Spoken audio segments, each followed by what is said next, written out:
Hello. It's not Factorio night. Sad. Sad but true. We need to get back into the swing of enemies.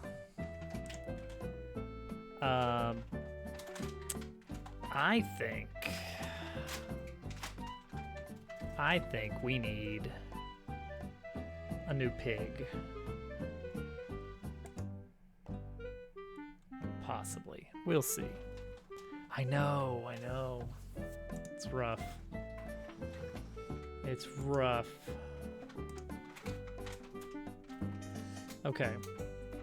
I think we can get away with making a very easy pig change here. Gungeon time, yay! Hi, Al. Let's see, actors, pig. All right, so we've got our pig. He's a mean-looking pig. I want to add pig with a helmet. Pig with a helmet, and the helmet deflects attacks from above or something. I don't know. Like, one option is just give Dabble a jump attack, but then it's like we're just straight up doing Mario at that point. I guess it doesn't have to deflect. It could just be it does less damage when attacked from above. And then that gives you a reason to occasionally, switch between your two main forms of attack of launch detritus at enemies versus hit them with a gear.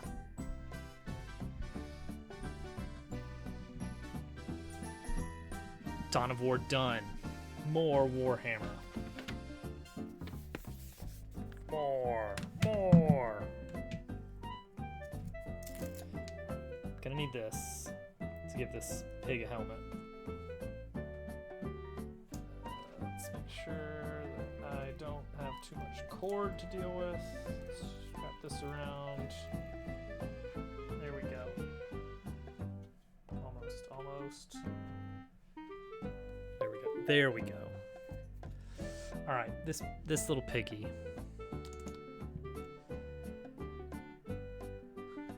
All right, go switch the microphone over to here because I am right-handed. And it will be easier to draw that way. All right, let's see here. Pig. Ah, pig. I see. So we may want a separate image file for helmet because multiple things could have a helmet. It's not out of the realm of possibility. All right, let's open up pig just to get a scale sense here. We want about 250 pixels by 250 pixels, I'd say.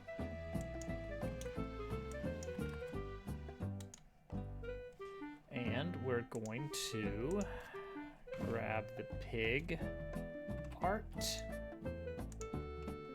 and paste it in here to get the right line thickness that we're after. Make sure that we're fairly consistent. All right. Brush, not that brush. This brush. Does anybody remember how this program works? I have some questions regarding Krita.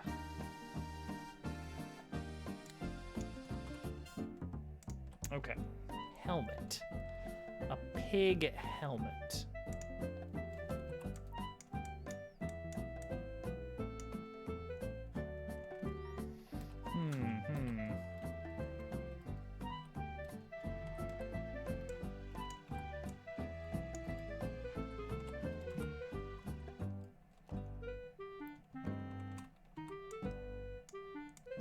That's not what it's. That's not what it normally looks like.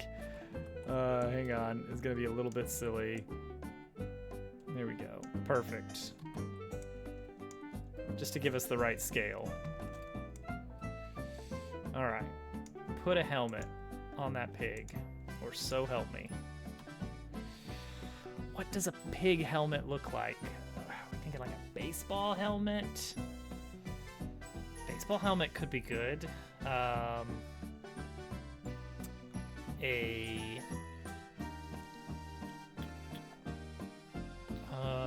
Like that a crash helmet. I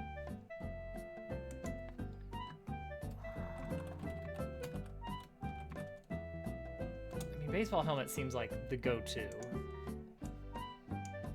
Seems like the most appropriate, weirdly. I don't know why. Okay, baseball helmet. I'm looking at images of baseball helmet. Why am I thinking baseball helmet? Football helmet? Motorcycle helmet?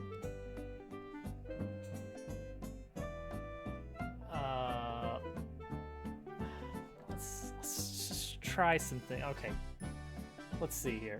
A spiky helmet? I don't want to imply that you can't touch a construction hat. A construction hat. Hang on, Al. You might have blown this thing wide open.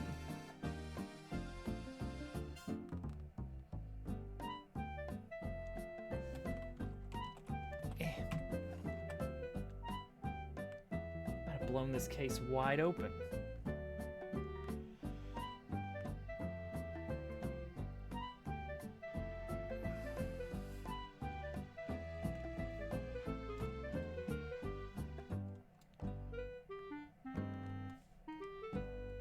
Like, look at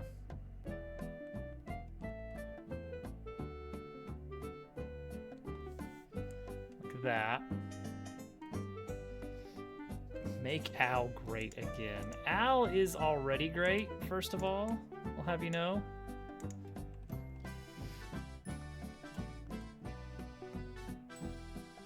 And that's it, basically. That's the end of my argument.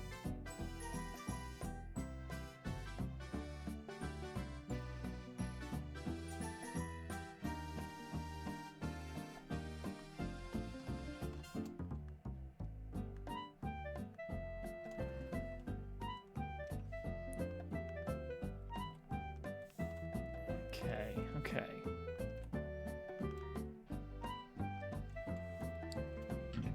Something like that. Make Al stream again.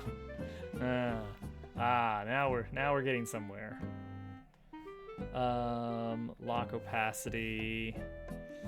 A fuzzy brush.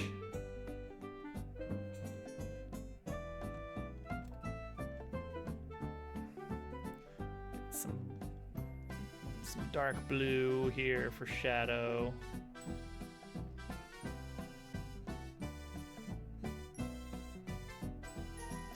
And a little bit of brighter. Get a little sheen.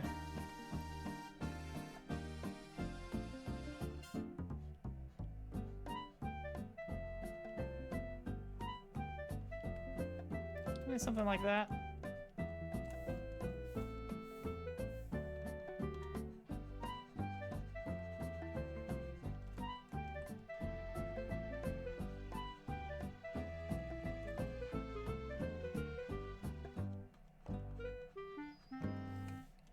Construction helmet.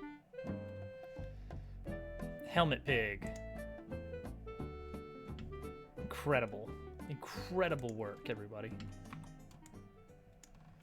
Okay, let's see what we can do with this. This is gonna be a little bit silly, but I guess that's the idea here, isn't it? See, now this helmet is usable for multiple things, I guess. Alright, put that in shared? Yeah, like balloon. Because balloon, I could tie a snail to a balloon. Why not? Who's gonna stop me? Likewise, a helmet. What if different hats have different HP? Ooh, now there's an idea. And I don't think I would do it as a modifier, like, oh, any enemy can have any hat. But I could see something like that going on. So my idea is that it increases defense to a specific... I don't want to get into the hat being a separate entity, because it gets complicated when you have, like, attacks that damage all enemies on screen. Because it's like, okay, pig with a hat, you'd expect that to get hit once. And if it's getting hit twice, it's weird. And you don't want things to be confusing, I guess. I was about to say unexpected, but some unexpected things are good. But if it's like, if you are planning out your strategy, and it's not like, oh, here's a complication in this particular fight, we're introducing this complication. If it's just like, okay, keep track of this. This is 2 enemies. Okay, well, does this attack hit both of them or just one of them? You're gonna have to figure it out. Good luck. Pig actor. So we're just gonna duplicate this guy, right? Is pig actor balloon? Yeah, he's based on pig actor. Pig actor helmet. Oh, right. Duplicate this. Pig actor helmet.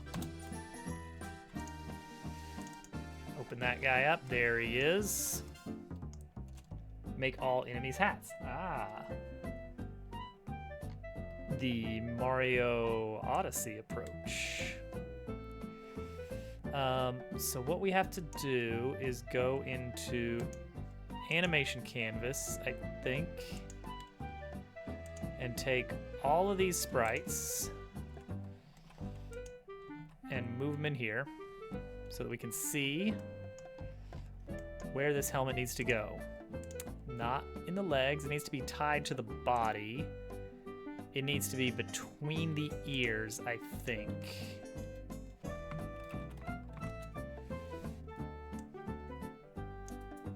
Okay. Region not enabled. Oh.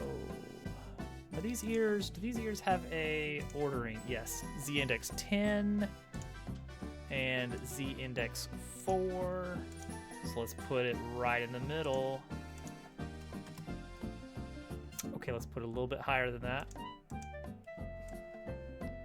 Ooh, see, I don't like that exactly, but we're getting somewhere. Oh, see, yeah, the ear poking through. It's like it is something kind of nice about it, but at the same time... Hey, TJ. Boarding a goblin pirate ship, the captain wore a hat which gave him special abilities. When he died, the hat flew in the wind to a random living goblin who became the new captain. I like the idea that it's not just like... That's just a thing about goblin society. It's just that, no, if you are... That's what makes you in charge. If you are the... That's not how you tell who's in charge. That is who is in charge, is the one with the hat. Whoever wears the hat. That's all it is. Like, what if we move front ear down to compensate a little bit? We'll have to fix the animations a bit, which is annoying. But I think that's kind of where we want our helmet. Okay, we can get rid of... no, we can put this in here because we're still gonna need to... Why can't I see it? Where is it? Where did it go?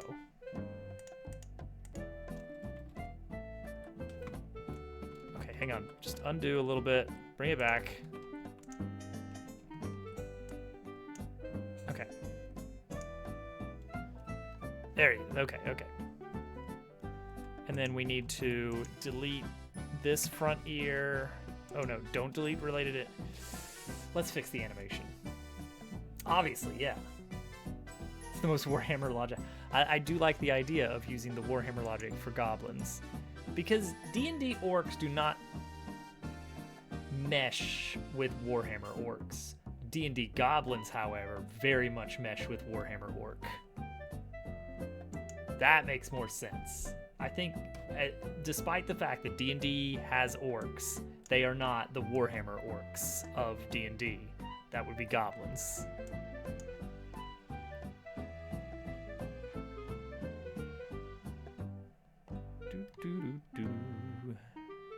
Yeah, front ear position. We want to update that to whatever. Oh, okay, so that's the reset position, though. All of these have front ear wiggling, don't they? Let's take a look here. How much wiggling does the ear do? Oh, yeah, there's some secondary motion there. Not any motion on the ear there, so that's one that we're okay with. Same with jump. Okay, hang on, this might not be too bad. Sleep.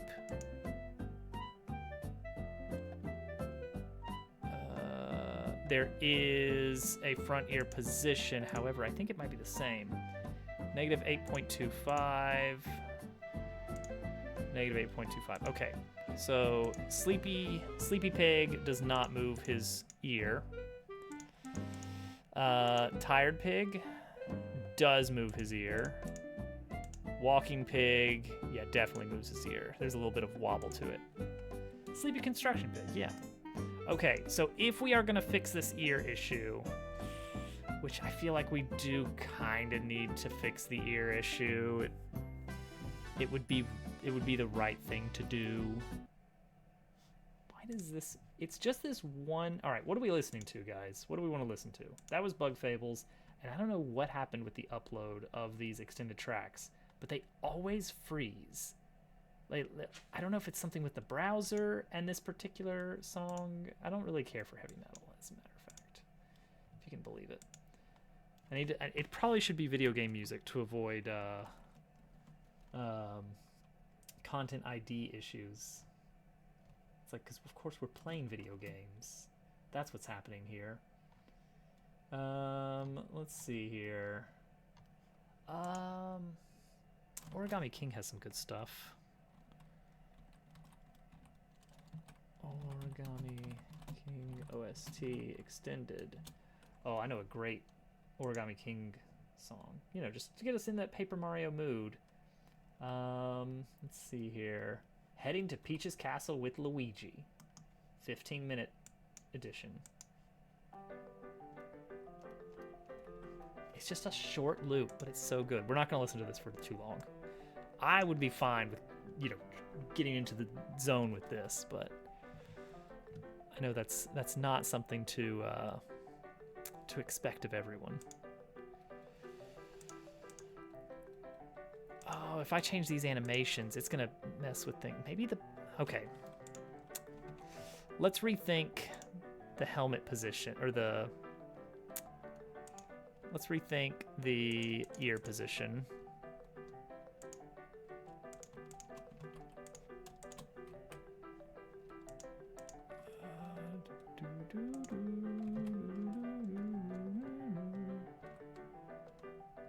Okay, can I just Z back until the ear is back in position? Yeah, okay. So higher helmet would work. A little silly.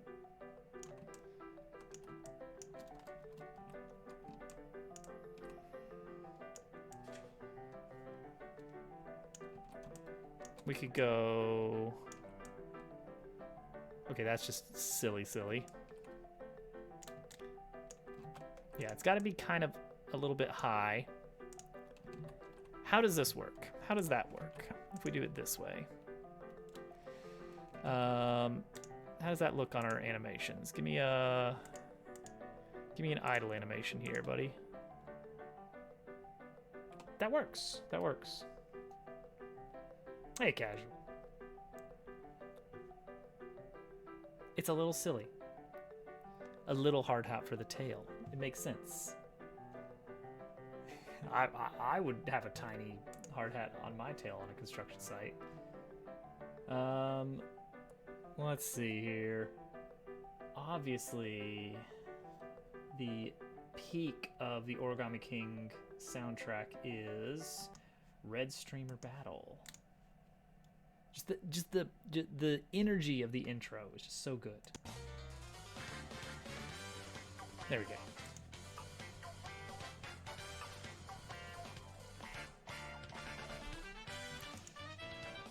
All right, this guy is looking good. Make sure that regular pig actor is still fine. He is still fine. All right, so we have an updated actor that we can now use.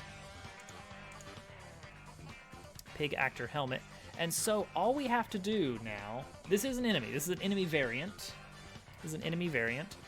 All we have to do now is go to our enemy directory, which is just basically just JSON. A little fancier than JSON, but still. And now that's just a new enemy. So I just, copy paste Piggle, and we'll give him a name.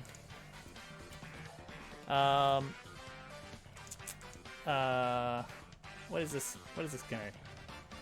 I like it. The intro is not as bluegrass as expected, but I think it can still work. Part of me is just like, let's just get some music in and then get really nitty-gritty on like getting picky once we get to the point where we can be picky. Paper Robot is back. Piglo. Let's see here. Safety conch OSHA pig. OSHA Piggle. Piglosha. I'm not gonna give it some like cutesy name like Pig. Yeah, OSHA Pig is funny, but Porkman. So all right. So there's gonna be like, imagine a grid of pig enemies.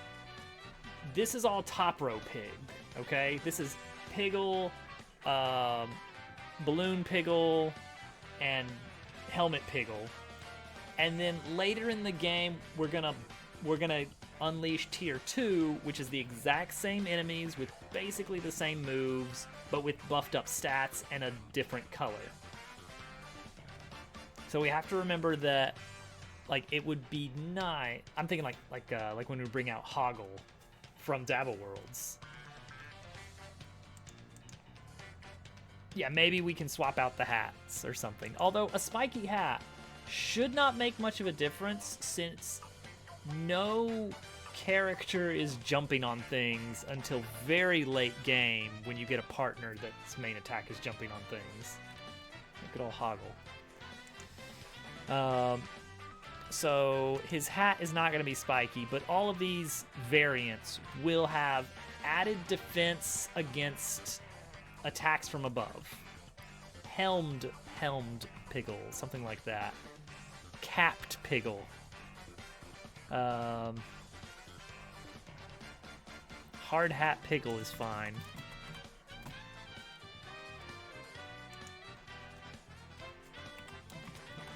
And we'll let that be the internal name as well. Hard Hat Piggle, it's fine. Protected Piggle. Maybe a bit of a mouthful. Higgledy-piggledy. No, not Higgle. We can't do Higgle. They all have to say Piggle in it because later on we're gonna have a different variety. Because we're gonna have like Hoggle or something. And then it's gonna have to be Hard Hat Hoggle and Hot Air Hoggle and regular old Hoggle. Protect Piggle at all cost. So Hard Hat Piggle, he has let's see here. He has a special defense. How do we do this? Okay, so we have on damage as a thing. Resistances is supposed to be takes less, or is able to resist status effects. But this is like a regular damage. So this is like a damage resist, damage reduction. Oh, we're gonna have to build out a damage reductions system.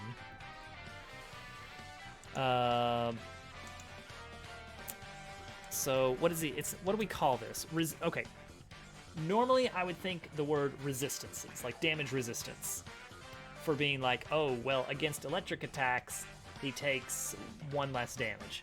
In this case, he takes less damage only against attacks from above. Let me check the spreadsheet. Oh, wait, actually, hang on. I got some ideas right away because we need... first off, I need to turn the music up. And then we can just go into... Let's just go into the game and hear what music are we missing right away. One... Okay, that's a little bit quieter than I intended it to be. Hang on, get back in here. Okay, so first off, I don't know if we have a town theme yet that's done. Something kind of agrarian, you know, first village kind of music.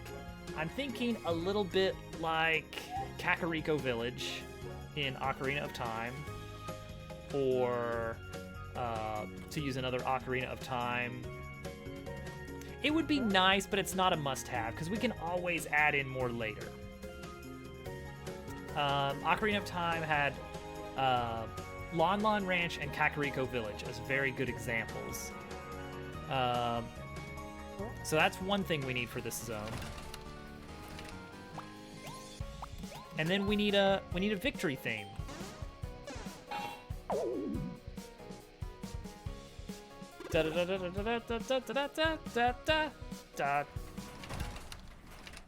Some kind of victory music. And we're gonna need some kind of level up music as well, because there is level up built into this. It's not great, it's very placeholdery, but it does work, and you do get to buff up stats. It should, I would say, let's use the main, like, so one possibility is using, like, the main Dobbs Works thematic music as the guide of kind of a victory music, because that could be a recurring leitmotif for just Dabble, which is, you know, the one. It's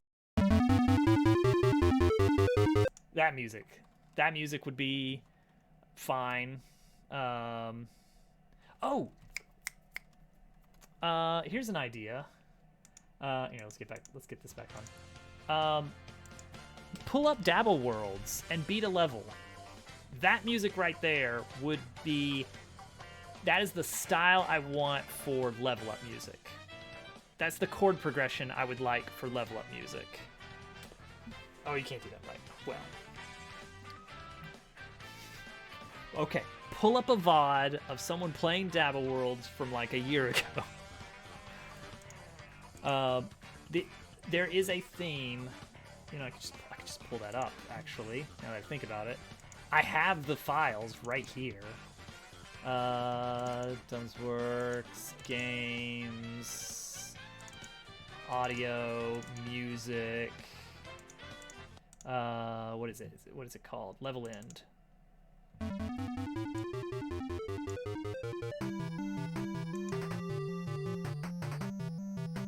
Okay, not that sound exactly, but that's the right chord. 1, 7 flat, C, B flat, C, B flat, C, B flat, C,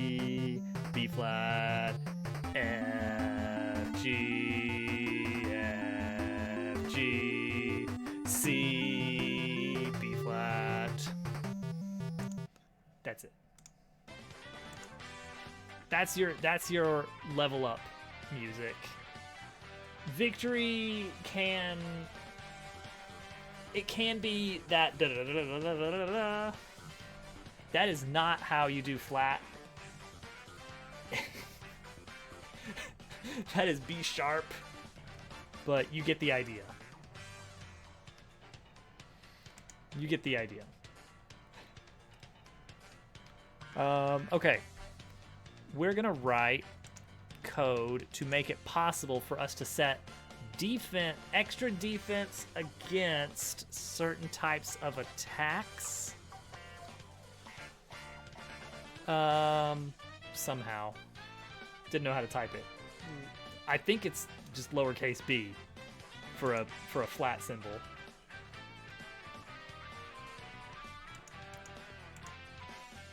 Okay. Hardhat Piggle. But yes. Okay. Resistances.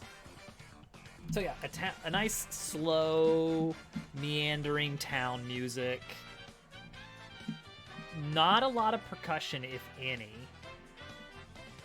Like, I'm thinking Kakariko Village and Lon Lon Ranch. I don't feel like they had any drum track going on. It's mostly just... Kakariko Village is just arpeggio bass line.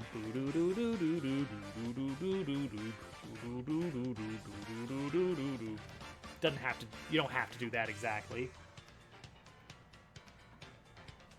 Lon Lon Ranch had a very good one because it had a bit of twang to it, but the bass line was this do do do do do do do do do do. So it's very lazy. I love that as the mental idea for the song is lazy, laid back against the side of a barn, soaking in the sun, not really caring about anything.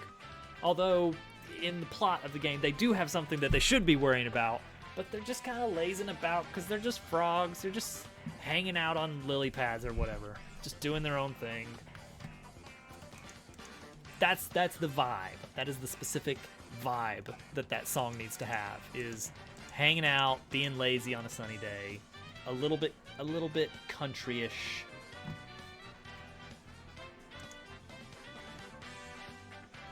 Yeah, so definitely more Lon Lon Ranch than Kakariko, if we're going on that spectrum of town music. All right, resistances. Resistances is reserved. That is for things like poison and other status effects. How much you resist status effects. So we need to define a new thing. This new thing represents reducing damage of specific tags. In this case, we're going to have a tag for damage from above. I don't know what we're going to call it exactly.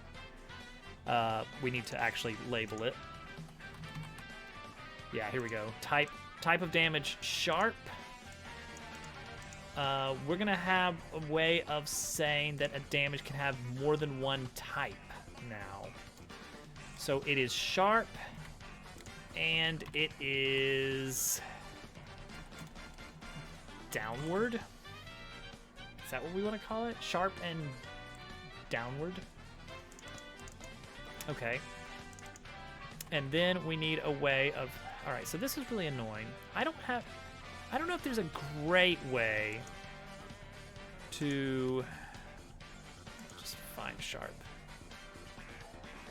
Yeah, so that's all we get is on damage. Find in files, I don't care for this as much as Visual Studio Code, I mean. Space Age. Man, when are they gonna update, like, all the millions of mods I was meaning to play for 2.0? Apparently, the mod API stuff is a little bit more restrictive and different. So a lot of code about new items and stuff has to be more explicitly defined in the new mod API than it used to be. So it's not just update a config from 1.1 to 2.0. It's a lot more complex, apparently, which is a shame. All right, on damage. Okay, so on damage represents an action that an enemy can take, or player, a unit takes an action when they receive a certain type of damage. So, the damage instance has a type.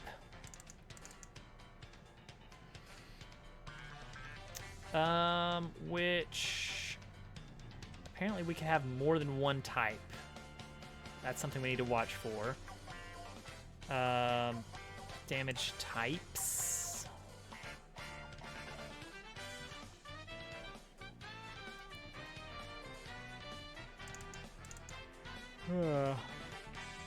Yeah, we could define this as damage types. So instead of calling it type, we call it types on the move. So types, sharp and downward. So damage types, which by default is an empty list of types.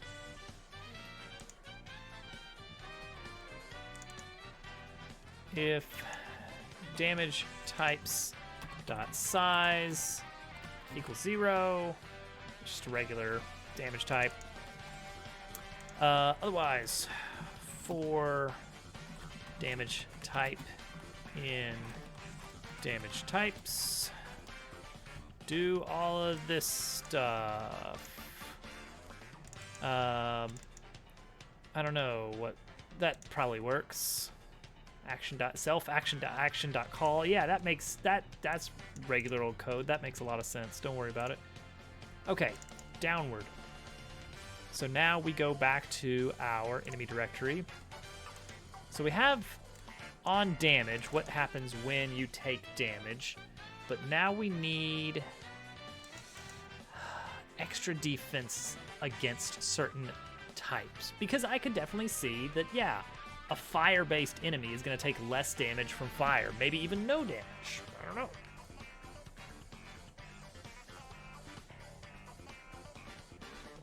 Actually, is that something we can put into the on damage? That would be very cool if we could, because that would make it a lot easier. How would we do that? Check damage effect. No, the way it's currently is we just grab the damage effect after we apply the damage. Could we apply it beforehand? Check damage effect. So instead of calling the effect, we just see what it is. Bam, bam. Bam.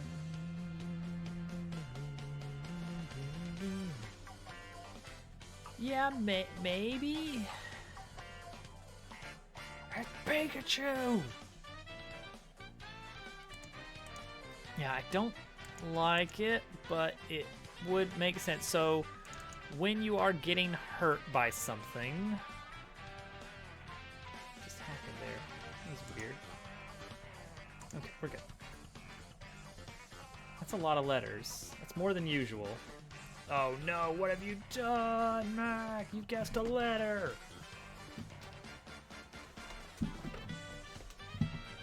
Victory bell. Alright, Q hurt actions.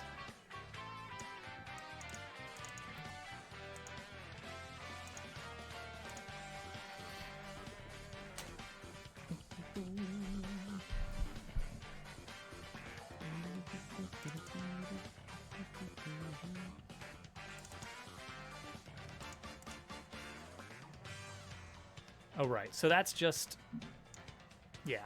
Send the damage and process the damage with appropriate type and everything, but it doesn't necessarily mean that the damage is actually taken. So, yeah, so what we could do is we could say, like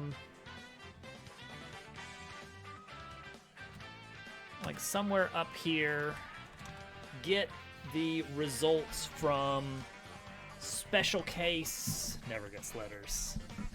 I'm gonna get this drawing pad out of my way because we drew a helmet. We drew the helmet. It is drawn. We don't need to keep that in the way. All right. Here's the idea. The brain is cooking. The brain is cooking some ideas here. What we're gonna do is we're gonna refactor a little bit here. Currently, the idea is this function is I have completed the animation for an attack, and this is the moment of making contact, and we should now, right now, we should calculate if damage is being done, and if so, how much, and then queue up related animations and effects like enemy dies or something. So what we do is we pass in the damage instance, which includes an amount, maybe some traits that, you know, certain enemies might be better against certain types of damage. A handful of other things. We've got our callbacks and who we're hitting. So we take that amount of damage and then we say, okay, now wait, if the target is blocking currently, like if they have chose block from the tactics menu, then they're going to take one less damage. And after doing the hurt damage, they will revert back to the block animation. And also, units might have innate defense, where they always take like 1 or 2 less damage on every attack. If so, reduce the damage by that amount. And then also, if this is a player-controlled character, we might be doing a timed block maneuver. If so, reduce the damage again by block defense bonus. I don't like doing the different animation. It's fine. And then based on all that, we have an amount of damage where we are going to create a list of things to happen now. And then we're going to actually append those to our action queue and do the things, and then do our callback. So the things we do after all that is create the little number pop up that says, "Oh, you took 3 damage." Make the actor change into a "Ow, I'm being hit," or "Haha, I'm blocking this attack." Wait half a second. Change their animation phase back to whatever it was before, either regular blocking or idle. And then, if they are still alive, we might have special effects based on the damage type. Like if the pig tied to a balloon takes damage from a sharp attack, the balloon pops and they change type. That is performed as that unit doing a move. Like changing into a different type is considered a move. So they get that free move that they have to take.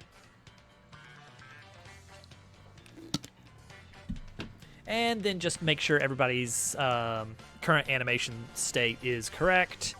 And then we're done. So that stuff about what to do based on damage type happens way down here after we've calculated damage.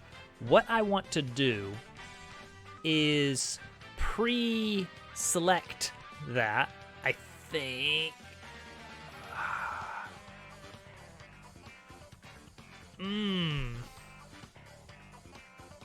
This is tricky. All right, here's what I just realized. I want this system to be very sturdy, even against cases that I don't create in the game engine. what I mean by that is, let's say you have a bomb enemy that, you know, if it takes fire damage, it explodes.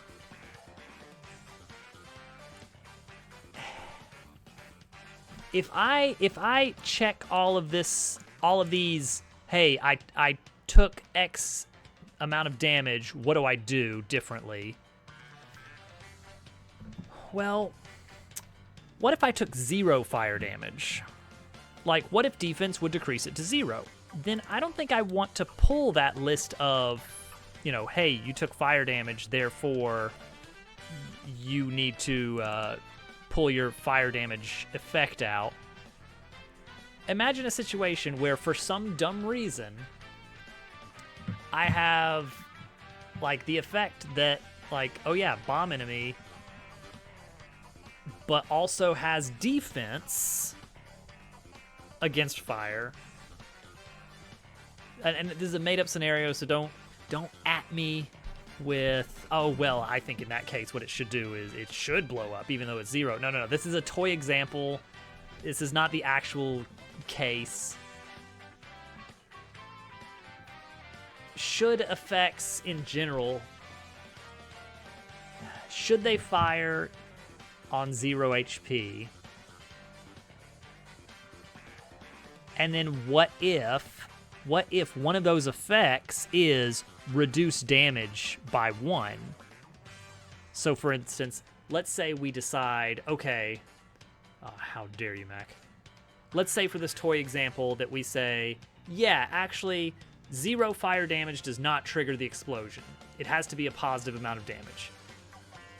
But we also say that for some dumb reason, we have equipped this bomb character with a damage reduction of 1 for any incoming fire damage. Well, now what happens when they take 1 damage? Does the 1 damage trigger the effect? Or do we first calculate that it drops to 0, but also we're calculating all these things at the same time? Priority is a problem now. So let's look at the let's look at our enemy directory again. So currently the only thing we say is, if you take, all right, maybe for one thing we say that type specific stuff, you could have an attack with multiple types. I was gonna say, easy fix. Type specific stuff, you only activate 1. Do we just say that's undefined behavior if you mod in an enemy that has multiple damage type effects? Because all I want is for Hard Hat Piggle to take less damage from downward attacks. So that would basically look like we add that to on damage. We have an on damage property for Hard Hat Piggle, and we say, well, you have a move. Springy Spring is downward, and we're saying, if you take downward damage, then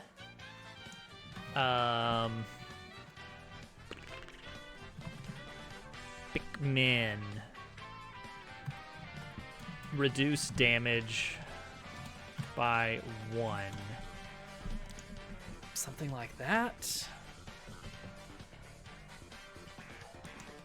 Not an action,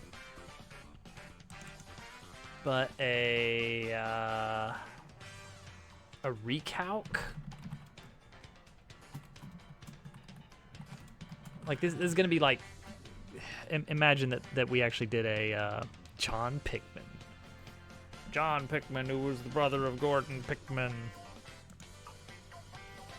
Hard Hat Piggle, recalc the damage,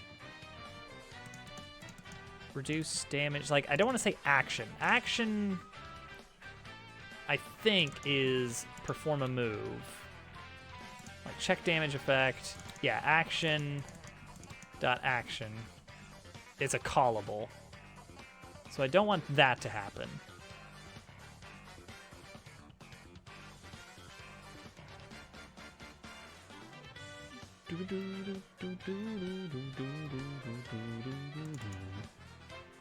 So this is supposed to be in order.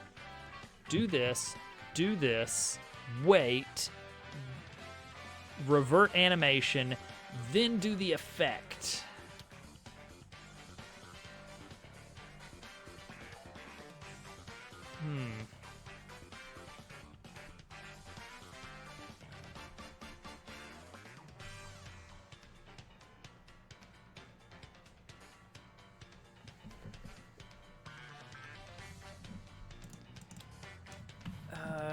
Continue.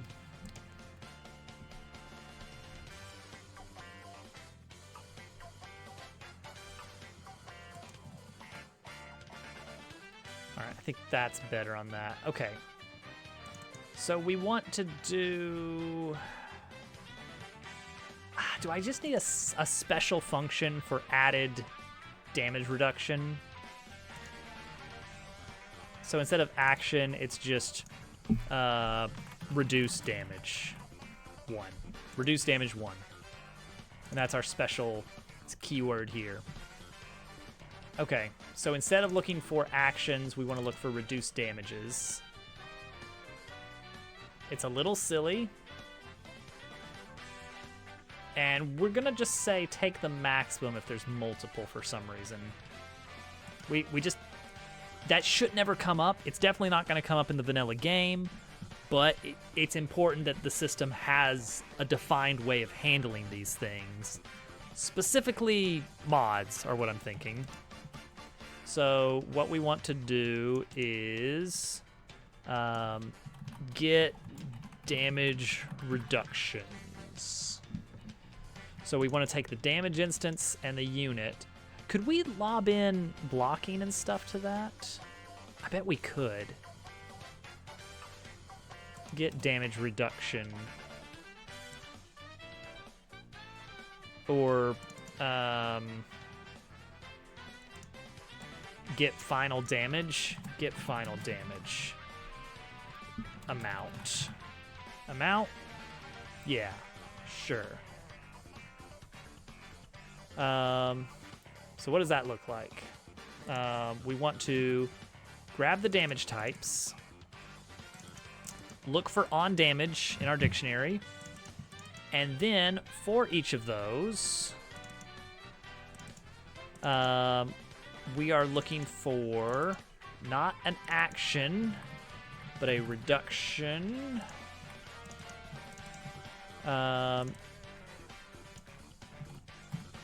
Reduction dot, what did we call this? Reduce damage is our value.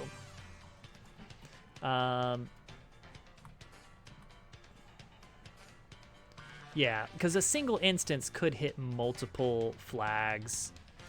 So let's just make a array here. Reduction, let's say type reductions equals an array, and it's going to consist of 0 to start with. And that way it's not an empty list. We have 0 at least, and then we might also throw in a 1 or a 2. And then what we'll do is we'll grab the maximum. Max type reduction equals the type reductions dot max. Yes, there is a max property. Wonderful. Okay, but we're gonna roll in, yeah, all this other stuff.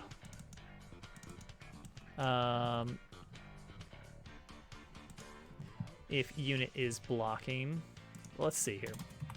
Our final damage amount equals, what is it? What does it start with? Damage instance dot amount. And that's what we're gonna return. But if the unit is blocking, final damage amount minus equals max type reduction, and then also reduce it if unit is blocking.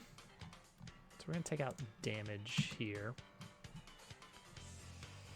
Minus equals 1 if we're blocking.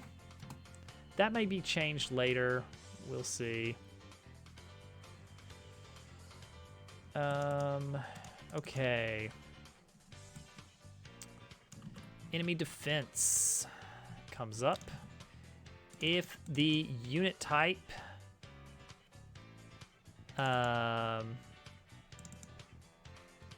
is defendable. What the heck is defendable? What do you mean is defendable? Oh. Let's pull these properties in. So is defendable. Some attacks can be piercing, and in those cases, they ignore defense completely. Final damage amount. If it is something that we can defend against, then reduce the damage by the unit's defense. If it is blockable. Here we go. Okay, so this first one is block tactic, the actual action. Then there is unit defense, and then there is guard, which is the actual action. Action command block. Let's call it guard in the comment here.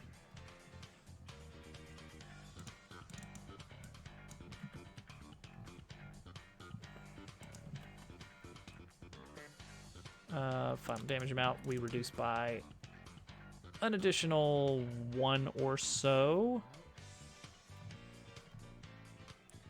Okay, is blockable. Yeah, why not?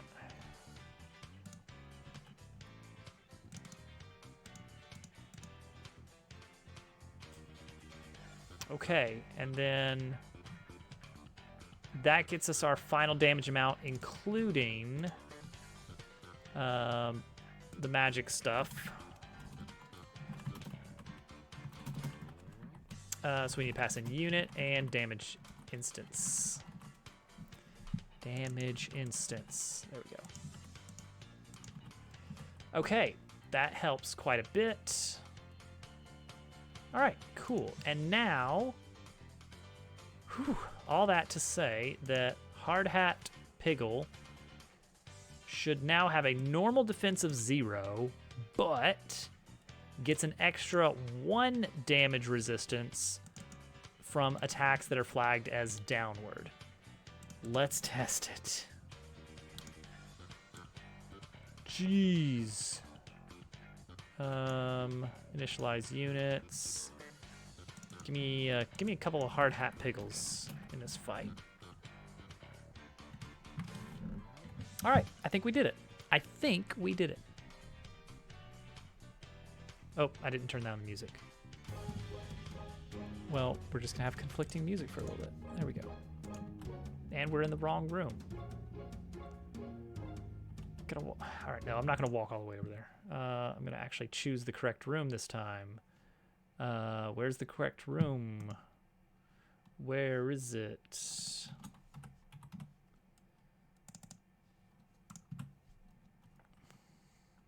The room with the fights.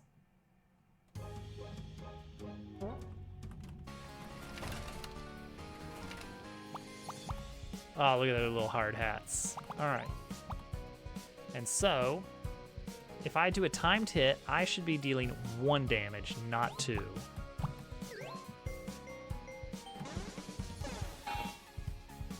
Okay, that was still good. What do you mean invalid? There is no action though, is there? Oh, there is. There is an action. So it's if not action, continue. If not action, dot action, continue. There we go. All right. So now let's fail the timed hit, because we want to see these guys attack as well.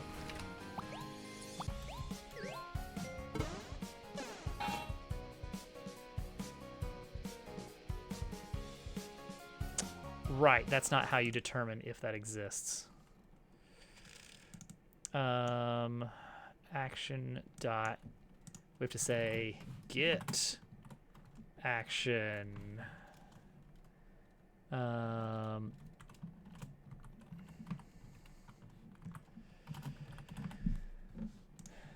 we go.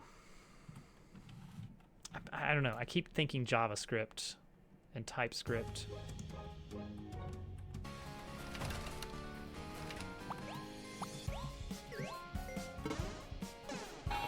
Nice. But your attack should be... What? What is damage? True. What did you return? The heck did you return here? What do you mean damage equals true? Get final damage. Oh, is there an early return? There's an early return. Okay, hold on. All right, so this block here with the damage resistance here, we need to nest these if statements here. If it's greater than 0, then proceed with this. If there is a on damage dictionary, then proceed with this.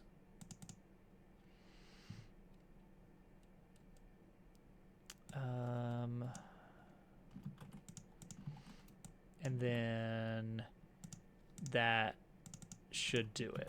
We had an early return that we didn't need. All right. I need to see Cat hit the pig with a wrench. That's all we need.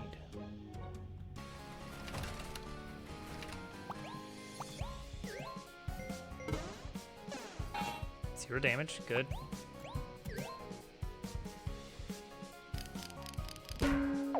Oh, that's very satisfying, good.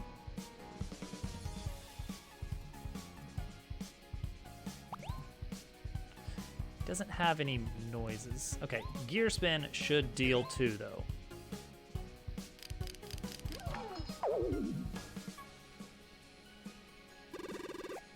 Nice.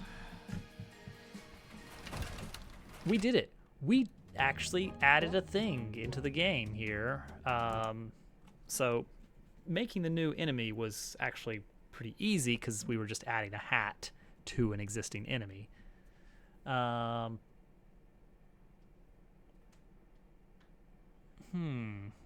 Well, now I feel like we could add lots of different hats to the enemy and just allow them to have slightly different effects. Yeah, the big thing there was actually reworking this so that too many letters. Okay, so now we have a new thing that we can tack on to our on damage dictionary.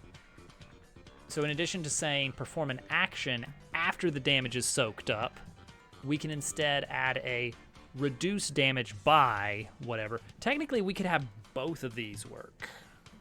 Those could both work in tandem so that we could say that we could do something really silly where, oh yeah, it reduces the damage and it knocks off the hat. Like if it's a particularly strong type of downward damage, which would be very silly and totally doable. All right. Yay, we have a new enemy type. He's a silly guy. We need a tattle on this guy.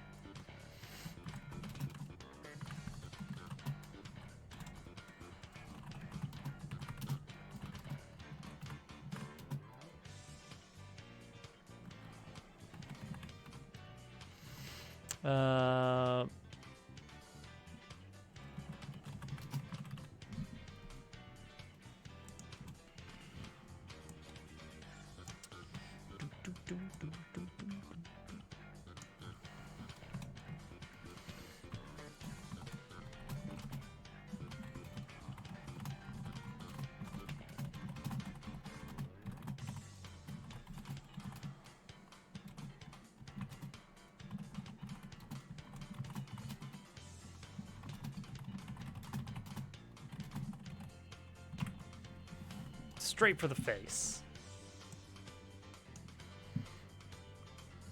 Good old oak stairs. Love me some oak stairs. I saw the new wood type. I saw Turtle doing his Minecraft stream. I don't know, what was that, a week or two ago now? The new wood is very neutral. Very neutral.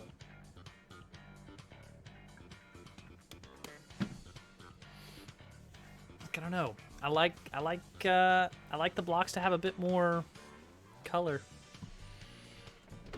They should just bite the bullet and make painting a thing. Just let us paint every single type of block without making it a whole new block.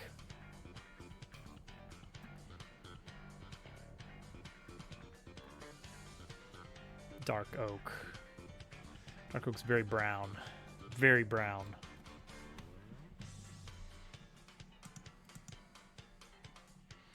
It's like even the wood that has color, the planks are just very, I guess, just a little desaturated.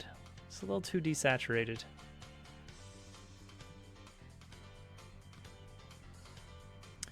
All right. Well, that was the big thing I wanted to do tonight, was make a new enemy. I guess we need to make more items. Yeah, why not? I'll listen in.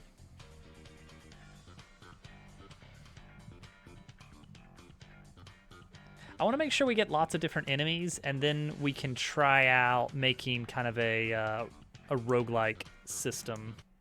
All right, let's take a listen here.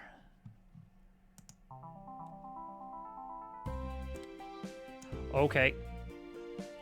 I like what I'm hearing now. The intro, I'm not sold on. But this is a good beat. Very chill.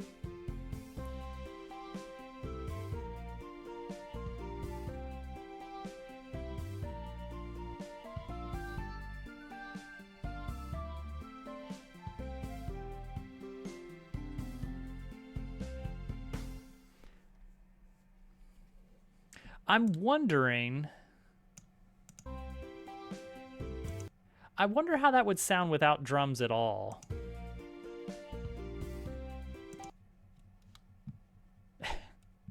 Oh look, it's Dobbs. Insert usual sound-alike joke here.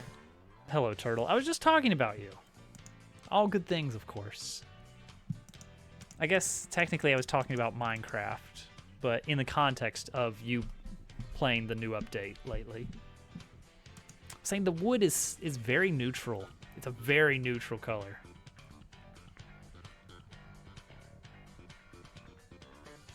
Always. Never said a word against Old Turtle. Let no one say that Dobbs said a word against Old Turtle. And once we get lots of different enemy types in here, we can try kind of a roguelike system of like getting random enemies and random treasures.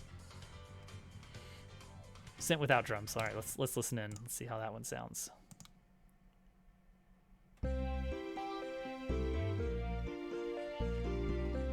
Yeah, actually. All right, hang on. Pull up.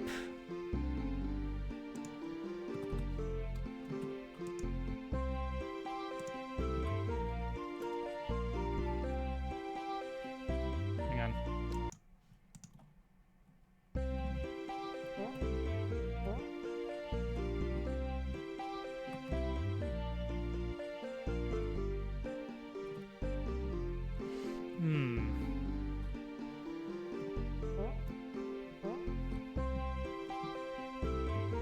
Like with the flute, when the flute comes in, I really like it.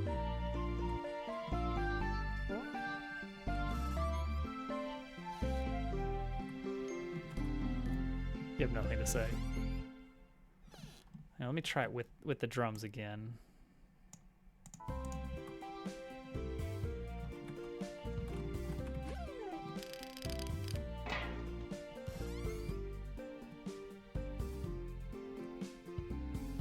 Oh, no, this was the town theme. This is too chill for victory music.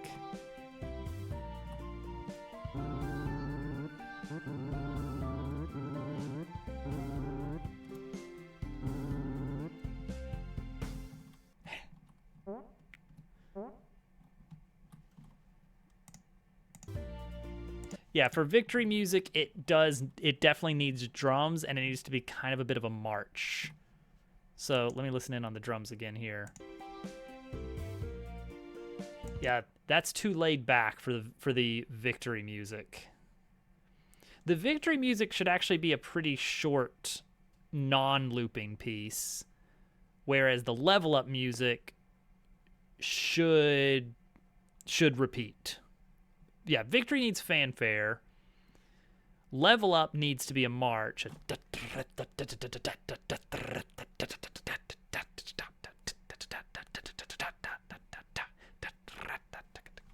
Kind of very, very very excited, victory. Level up, we've done it. The actual victory theme needs to be pretty short little something or other. I don't know exactly how to phrase victory. Gosh, I need to just like YouTube search a ton of different RPGs battle victory music.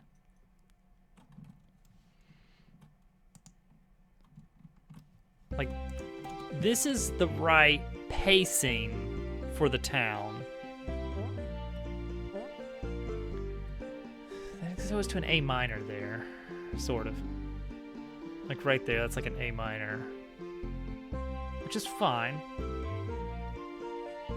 This flute part here over this, I'm not crazy about this chord.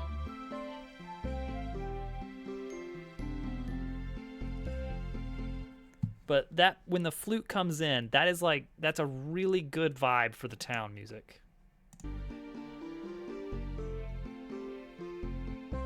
This. I think replacing that main like wah wah synthy, that synth. It's got a bit of an attack to it. I don't know exactly what kind of instrument it's synthesizing.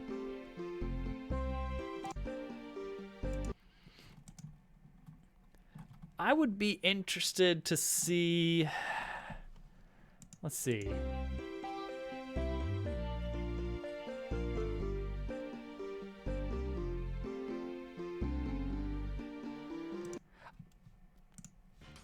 I'm almost wondering, this would maybe be a lot more work on my part, but I know that Beatbox at least has an okay twangy acoustic guitar and banjo. As long as I match the keys and the tempo, I wonder if I could just write something over it with that. Because you're very comfortable in GarageBand, and GarageBand has good voicings on a lot of instruments, but it's sorely lacking on twangy strings. That's true. You also have a lot of experience with Beatbox.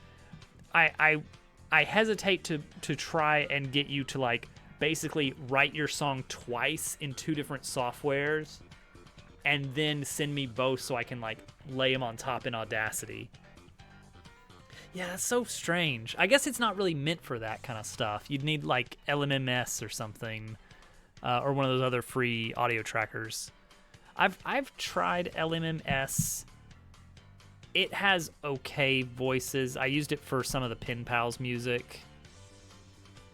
Yeah, I feel like GarageBand is more for like rock or techno, that kind of stuff. But yeah, it's not really for calm overworld stuff, which is just a shame. Aha. Yeah, we'll see. Like, if it comes down to the only one that, like, if you can get, like, every track working except for banjo, then you could try just making the song without banjo and then maybe just doing a separate track and beat box, and I would be fine to just lay those on top of each other and call it a day. Because I feel like banjo is the vibe that this town has to have.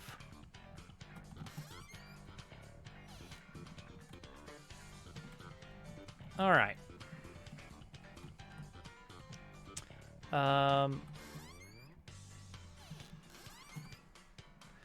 What do we need next? Gosh, there's a million things to do. Let's see here. Got that. Got that. Got that.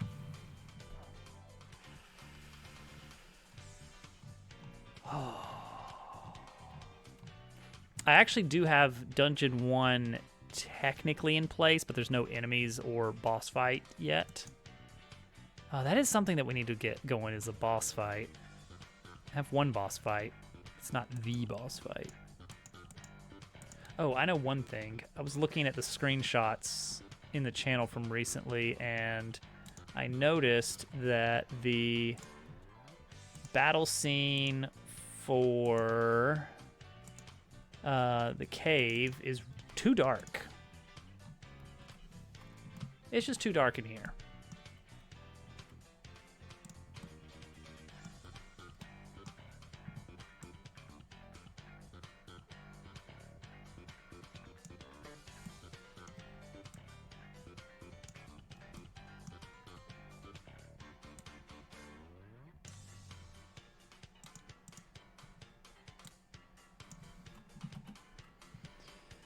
Let's go to the cave and fight something. Can I fight anything in here? I don't have any enemies in here, do I? All right, I gotta fix enemies. I've been putting this off. Enemies aren't working the way they're supposed to. And I really hate that, because I spent a lot of time setting this up, and then one day they broke, and I don't know why.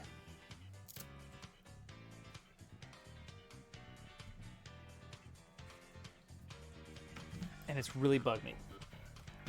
They used to be so feature complete on the overworld. Like, they would actually chase you and have a little exclamation mark pop up when you got in their line of sight. It was great. And now they do not at all. Okay, so the idea behind the enemy zones is that this teal square represents the line of sight, that when I'm in it, he's supposed to chase me. This, I guess, pink zone represents his comfort zone. While he is in patrol mode, he will just randomly choose a location in the pink square, just wander around, and then when he sees me, he will chase me to anywhere within the larger purple square. Once he gets to the edge of the purple square, he'll decide I'm too far away, and he'll turn back and go back to patrolling into the pink square. But he's, for one he's at least staying where he's supposed to be, I think. Yeah. I think he's still technically in there somewhere. But he's not recognizing me, and I don't know why. So we're going to fix that. Oh, and then I guess I should get Kat back out. She's not following me. I turned her off temporarily to test some other stuff, and I just never brought her back into the scene. All right. Entities. Actors. Mechanisms? No.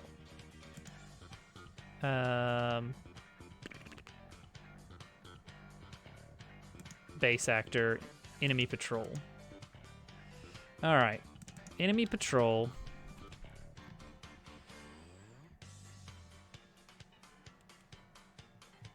All right, let's look at this pig.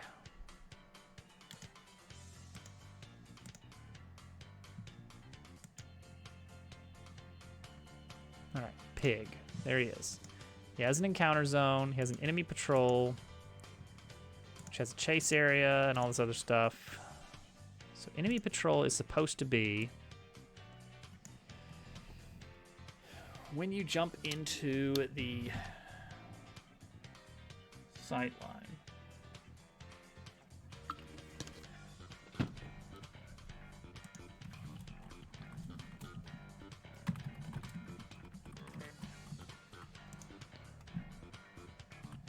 So, are we actually getting into the sight line at all?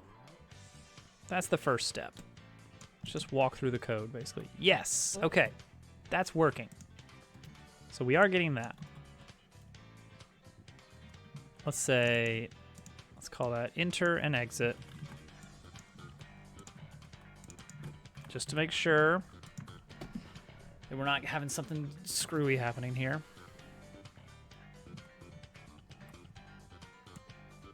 Yep, enter, exit, enter, exit, enter, exit. Great, good.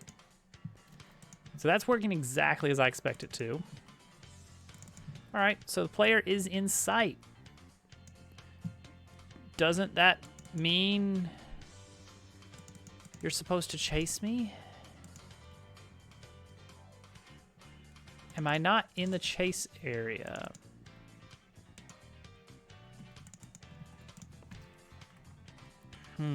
Maybe that's what's going on, is that this is not calculating correctly.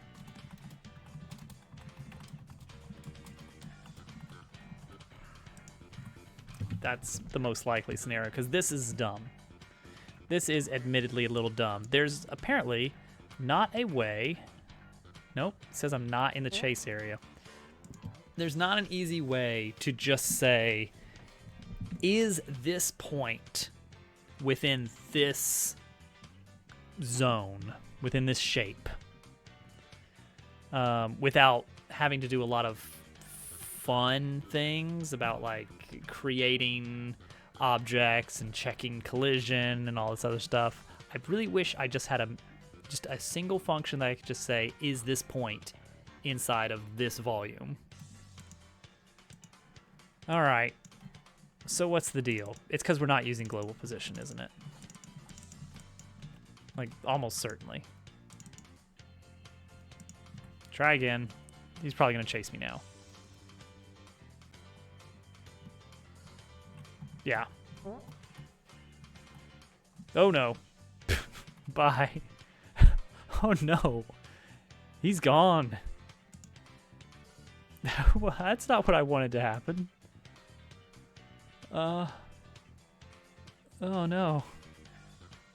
Oh, no. All right, well, he's in chase zone. Is chasing on the patrol logic. Poor guy. So that's this, right? Is this patrol logic? Is chasing, yeah. Move to target. So we have a target. Who's our target? Hang on, go back. Go back to the chase stuff. Who's the target?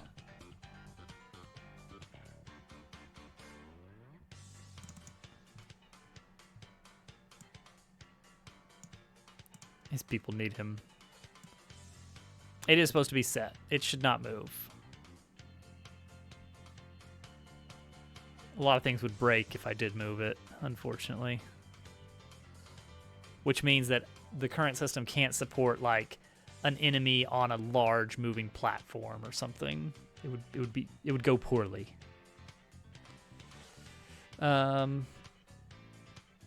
Okay. What are you chasing exactly? We set up patrol logic dot is chasing. Do we do anything else on patrol logic? Yes, we set target position to player global position. That probably is it. I assume.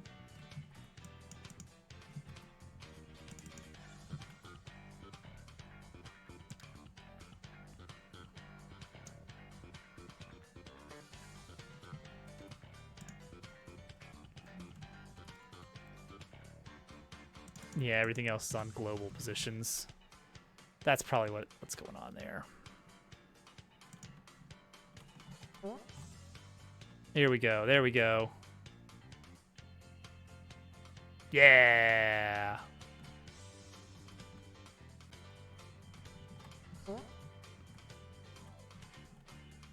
Hmm. All right, hold on.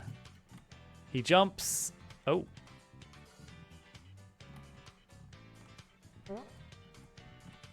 He got a little stuck somehow. Well, he really got out of there. He is out of his zone. He is out of the containment zone somehow.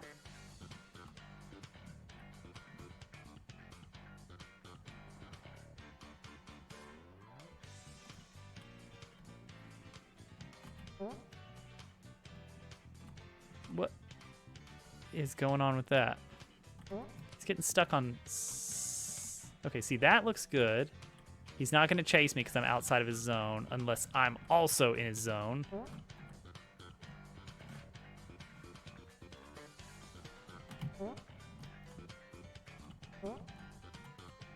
That's weird.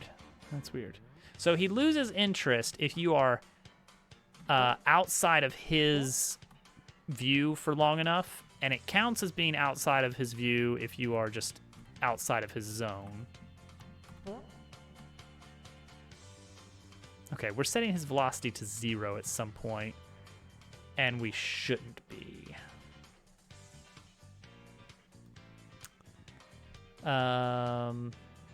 Enemy patrol. Yeah, right here it looks like. We shouldn't be setting his Y velocity to 0, only his X and Z.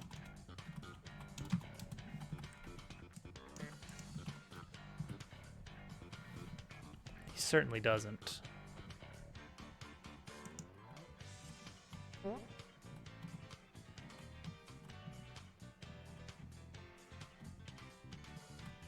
He's stuck.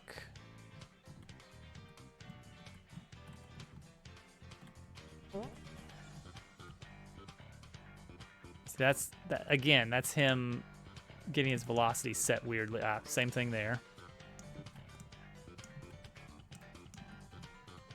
Any other velocity? Yeah. Can't set the full velocity to 0. Have to set just certain parts of it.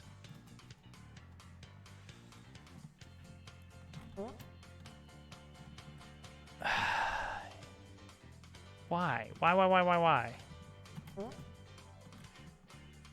Okay, and see, then he's clearly still chasing me outside of his zone. Don't know how. But that's an improvement at least. We fixed the fact that he wasn't chasing at all.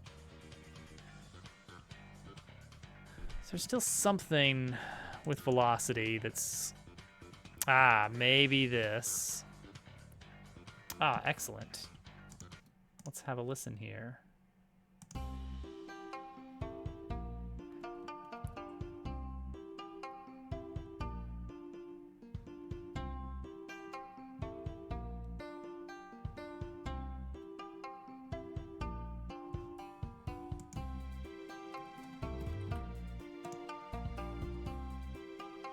That's definitely getting a lot closer.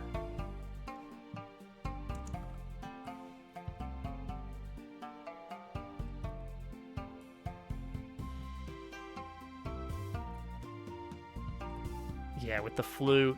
That's really good with the flute.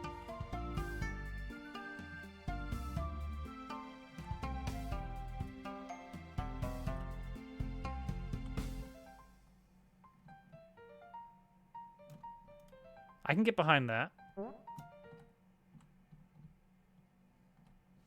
I can get behind a little piano part there.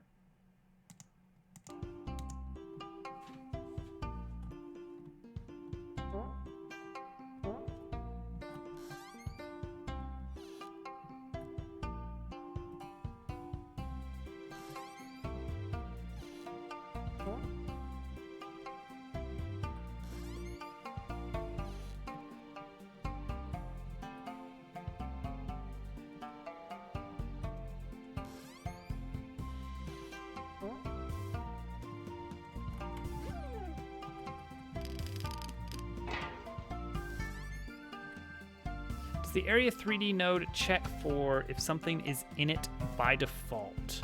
I think you have to use a signal to determine when something enters or exits, but I'm not 100% on that.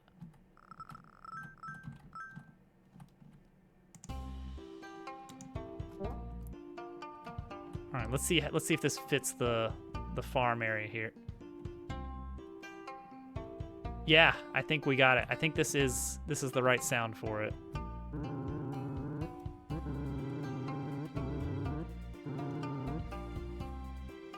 I was gonna say, actually, I pulled up Beatbox because I was like, okay, hang on, what's the banjo sound like in Beatbox? Because I don't feel like this is what it sounds like.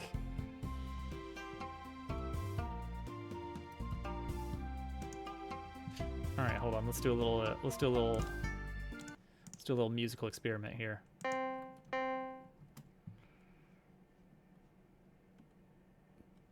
Stop jumping at me.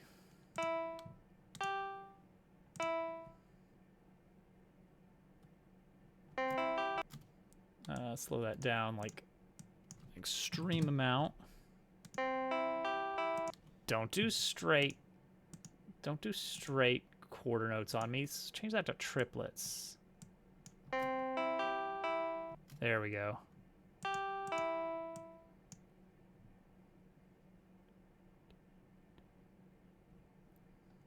And then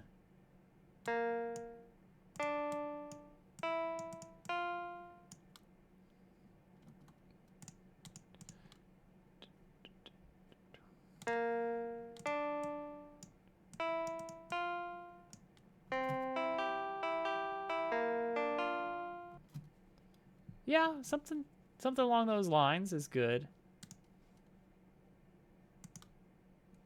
I don't know exactly what the speed was. That I went with 90. Let me try 100 BPM. Yeah, probably 90 is closer. Maybe 95, 96. Yeah, I'd say the banjo is fine. What's the guitar sound like? Acoustic nylon guitar. No.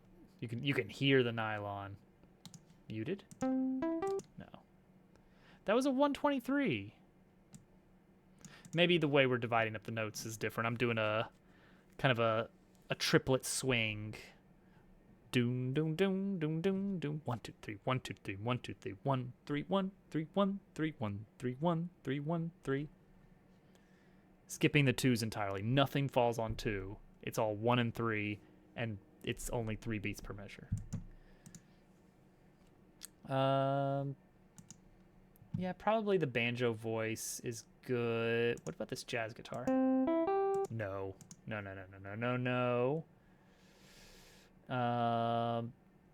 Uke. I feel like banjo actually does sound pretty banjo. It's got the right twang. And then add a little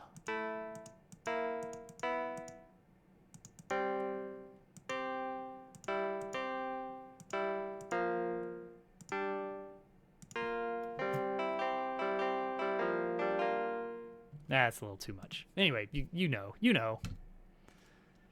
Yeah, removing the snare kind of calms it down a bit. I think that's the way to go. All right, do we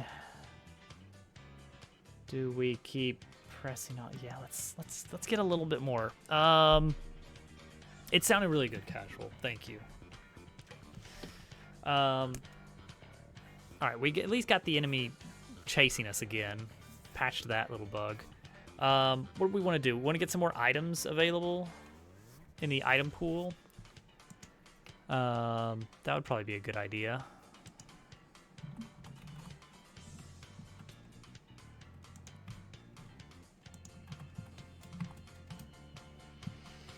What are we doing here? What are we even? We're doing a print somewhere that we're not supposed to. You get out of here. Okay. Yeah, let's get out the old items. items? Icons?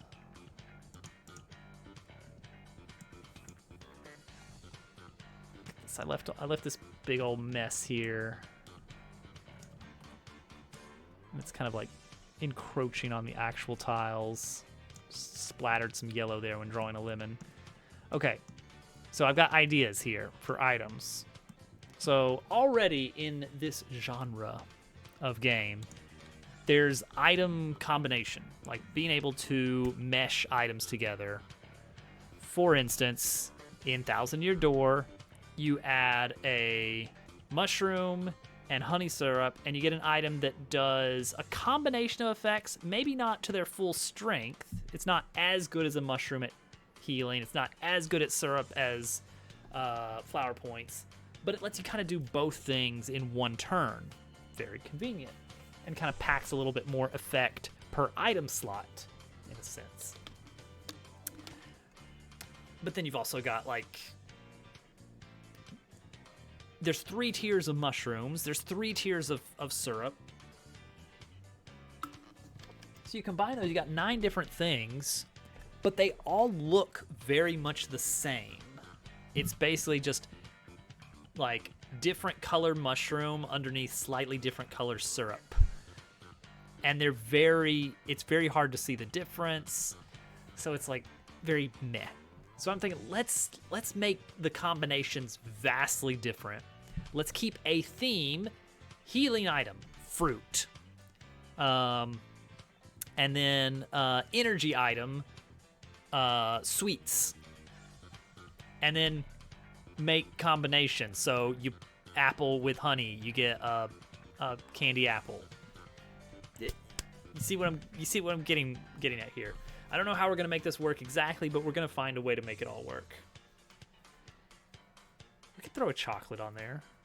Well, I was thinking cake would be good because then you can get strawberry shortcake, apple pie, plum. I'm very like plum. Mostly I was just like, I need a different color of fruit.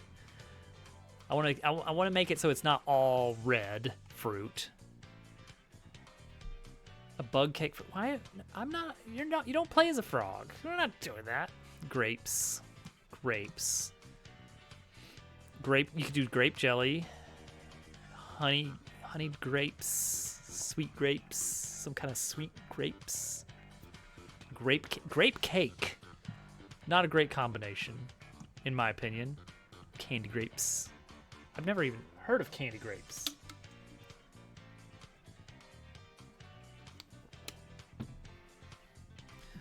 But maybe we can just spend a little bit of time, really quick, drawing some items. What the heck is tahini? Am I perhaps getting ligmad? That does not look particularly appetizing. Because I don't think I could make it obvious that it's not like pancake batter. Orange. Is this your sprite sheet? It is one of the sprite sheets. It's mostly the menu item sprite sheet. Oh well, let's get one of the Bug Fables cooking music. Let's see here. Where is it? Fried Up. Ah, here we go. Bug Fables cooking was improved. Specifically, the UI was streamlined a bit. You could skip the cinematic. Thank you, Short. But also, there was a different cook in every one of the main towns. So you could cook a lot more easily without having to go all the way back to the hub world. It was much nicer. Coconut. Pumpkin. I personally don't consider a pumpkin to be a fruit. If by some miracle it happens to actually be technically a fruit, I do not grant it the rank of fruit. I'm okay with plum for now. When am I gonna make one of those playlists? I don't know. I have a million things. Oh my gosh. I was just thinking today. I'm so tempted. I was just thinking today. I want to make a new video game. Like, what am I doing? I'm doing that right now. And I'm like, yeah, but it would be funny if I just made another video game instead. We could still do the dev streams, but just a different game for a little bit. Just for a little bit, just as a treat. It's like, no! We are like 4 working months into a 3-year project here. That is not the time to be taking a break. New save file screen for 10 hours. No, it's always the initial process for Blender is super easy. You just get in there and you delete the default cube. And then you make a new cube. That's it. And it's very satisfying. Man, I could go for some Blender. Let's see here. Honeyberry. What do honeyberries look like? Kind of like the candy apples, but just it's a strawberry. Like maybe take the berry and flip it upside down.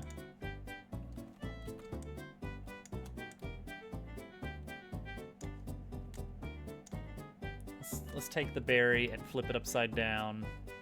Fresh berry drawing.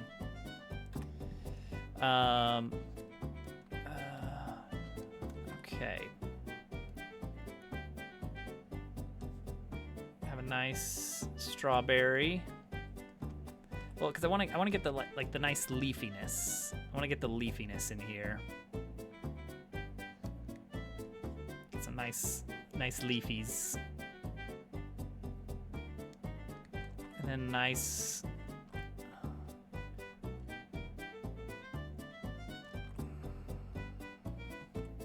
Hey, Slav.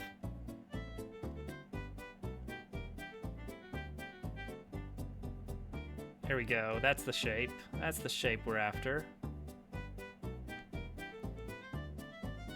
No sound?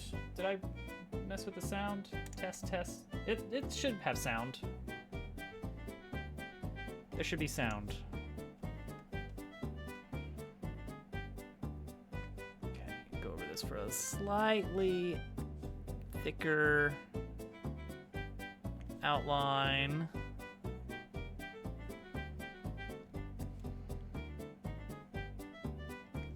Like that. I'm gonna have to make sure this is within the boundaries, but I think we're good. I left pretty decent margins on these. Oh yeah, easily we're in bounds. 100, 200. Yeah, we're good. I drew that on the main layer. I'm such a rebel. Let's draw the berry first, and then we'll go back over it to make the honey.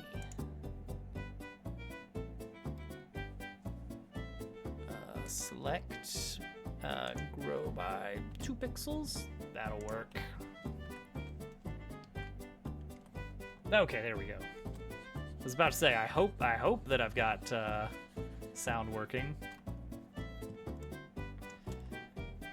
Weekend was busy. Had some company over, which is always a little bit draining. Fun, but it takes a lot out of me.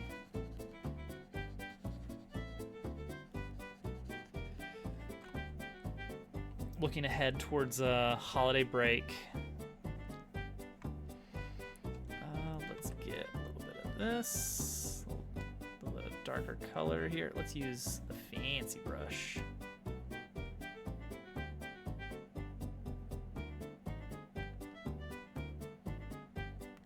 For a little bit softer edge there.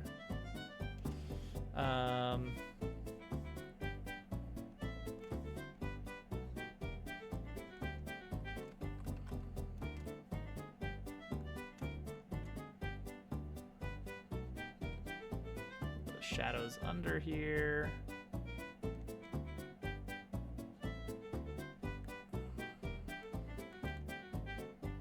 This is the underside of the leaf.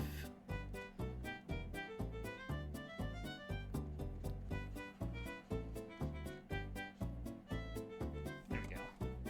Yeah, exactly. Okay, let's add, oh wait, that's the shortcut, Control-Shift-A. Let's add the honey on top. So we're just gonna slather this bad boy in honey.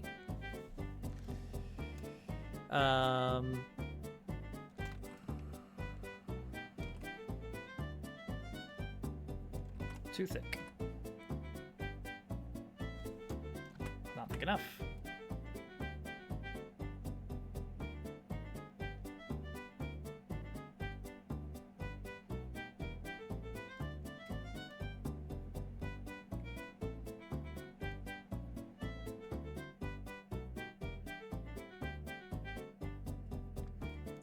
Okay. Expand. This music getting a little bit grating. It's just me, probably. I will change to a different cooking music next. Let's do, where's the other? Because there's more than one. There's 3 different cooking areas in Bug Fables, which I think is pretty nifty.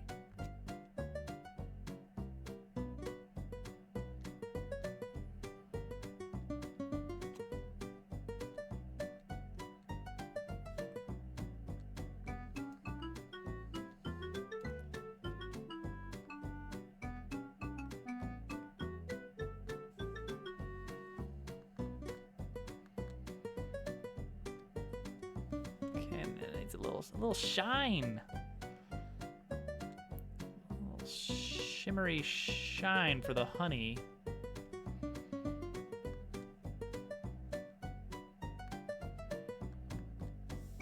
That would, yeah. Big shine. Big shine spot on the top there. And a little, maybe a little shimmer up here as well. All right. I think that's our almost. We need some seeds.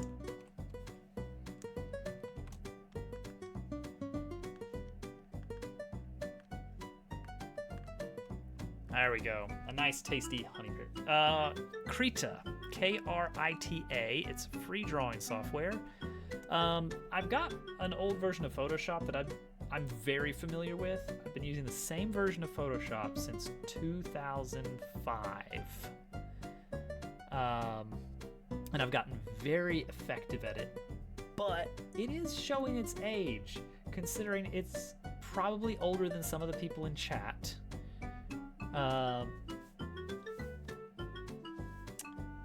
Krita, I don't have all the shortcuts down yet, but I'm kind of getting acquainted with it, and it's much nicer for my drawing tablet. The drivers work a lot better in modern operating systems than they do for old Photoshop CS2. All right, so that's gonna be our first combo item in the game. When you cook that up, you get a little bit of health and a little bit of energy back. Jam. Strawberry jam, apple jelly, plum jelly. This one's gonna be the closest to just kind of a recolor, but maybe I'll present it as a jar with yeah, it's been a bit. It's been a hot minute. Will there be a bee? I mean, I guess there has to be a bee. And will it be? I mean, that would be a must. You know, since we're building this off the Dabble IP. He's a cool bee. I was thinking that standing in honey would be an interesting status effect. Just like in Dabble Worlds, when you are standing in honey, you cannot move laterally. It would be interesting if that was sort of a restrictive status effect that just affects some battle scenes. It's like, in this scene, you have this status effect, and there's no way to get rid of it. You are flat out unable to use certain moves. Which would be cool. But that requires like a whole area with beehive and all this other stuff, which I don't have any way. I think there's some cool things to do there, but I can't really effectively shoehorn that into the plot. And I feel like most areas should be plot relevant. If I end up making bee enemies and bee themed status effects and I can't fit it into the plot, it can still be part of the roguelike kind of thing. Like, who's to say that every enemy in the infinite battle mode has to actually appear in the game? All right. Jam. Oh, this is going to be weird. Jam on its own and then flavored. Also, this apple is not green for some reason. I think I can fix that with a little color rotating.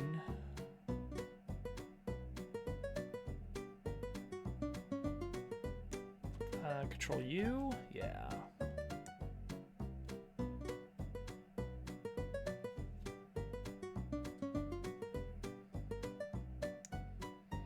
A little lower saturation to match that apple up there.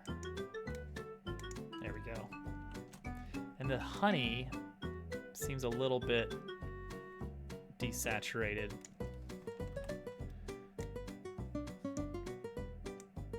Nope, don't mess with the brightness.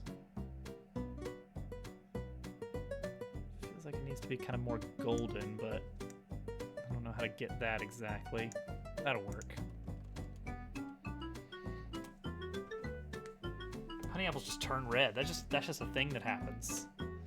I like the consistency though. Okay. Jam. This one is like, I think this could work as a sweet thing combined with these three fruits, but like, admittedly, I haven't even done plum.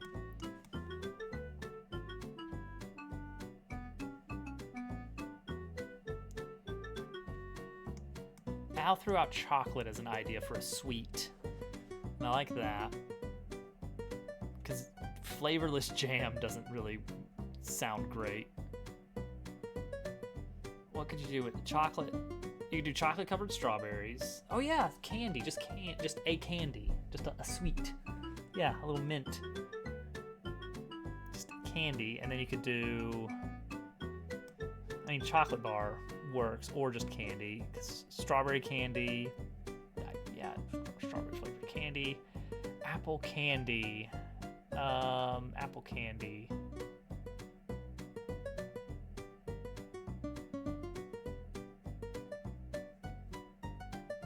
And plum candy. Ice cream, there's an idea.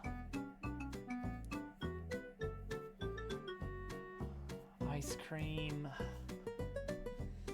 or just cream in general that could be turned into strawberry ice cream versus, let's see, apple, plum.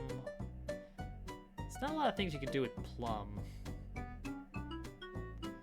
Let's see, you could make flavored ice cream, you could do milkshake, you could do yogurt, plum pudding. What does plum pudding even look like?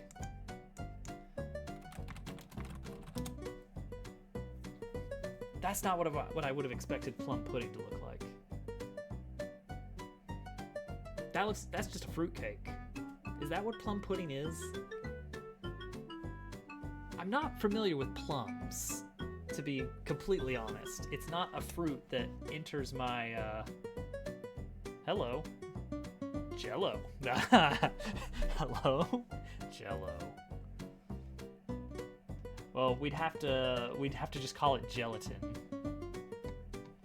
Yeah, it was mostly I just wanted a different fruit. Let's see. Oh, I had a dragon fruit over here, but I'm like, what am I gonna do with a dragon fruit? Realistically, it's like, what can you combine with, you know, some different sweets? And I was like, plum could be a plum tart. Let's see here. Pineapple. Pears just look too much like an apple. Banana and honey. Banana syrup. Because then with banana you can get banana split if you go the ice cream route. But then apple doesn't work super well with ice cream at all. You can see the difficulty of this problem coming out. Banana bread. Everybody loves banana bread. Yeah, for the cake.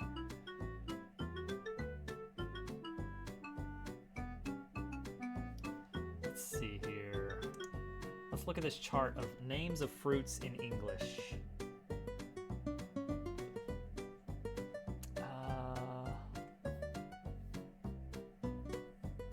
Chocolate banana. I want to try to make sure the colors are distinct of all the fruits. That's another thing. I want them to be visually color distinct. But also, I don't want to get into the situation where it's like 3 identical jars of jelly with different colors, because that's not super colorblind friendly. So you'd have to have like big, obvious labels on the front. Not mango. Kiwi is quite green. Cherry is quite red. Lemon is our 1-up. Purple grapes. Like, what can you do with purple grapes? You could have grape flavored candy. Just purple candy. Let's see. Orange could be good until you get to like anything. Orange sherbet. So orange could be, you could go with sherbet and gosh, orange with honey though. Orange with syrup.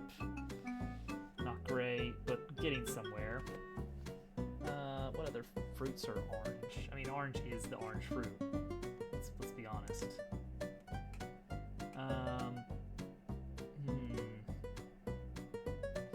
Raspberries, no. Black raspberry. Blueberry? Blueberry. You can see like a blueberry pie.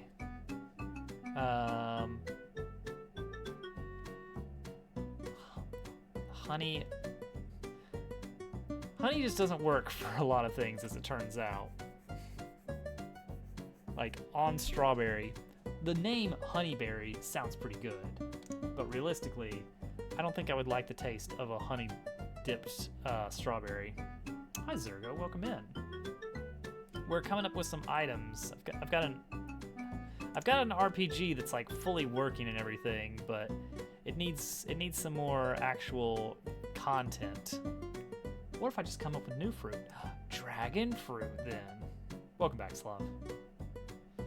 Like, maybe we just go with the dragon fruit and just say, no, you don't know what you can do with a dragon fruit. Oh yeah, it's completely made up fruit. Pig berries.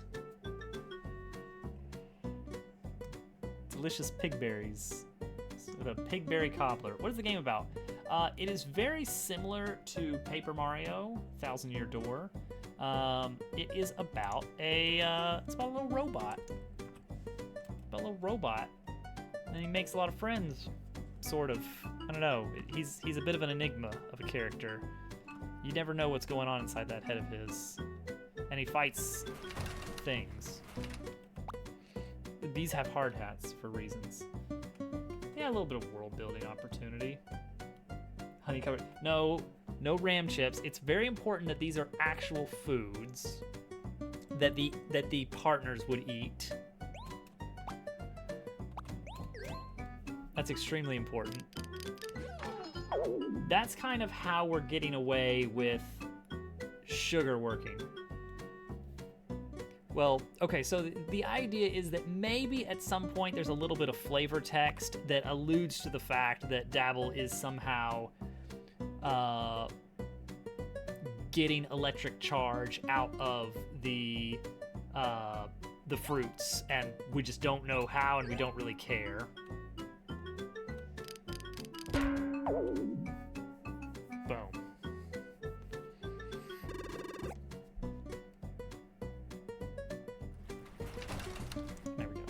So we don't really care how he's getting it out, but because it is sugar, somehow the fact that it is sugar is what he is able to pull it out of beer fruit. Cogberries, sprocket.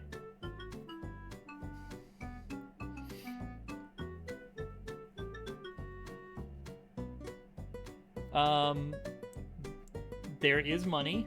I've made a money system. You do get upgrades throughout the game.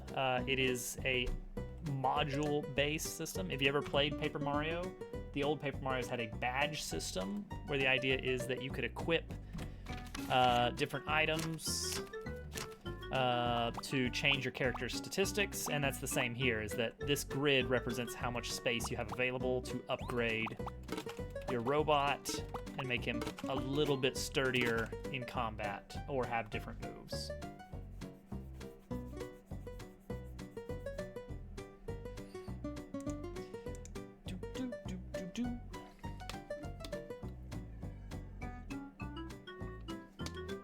Let's see here.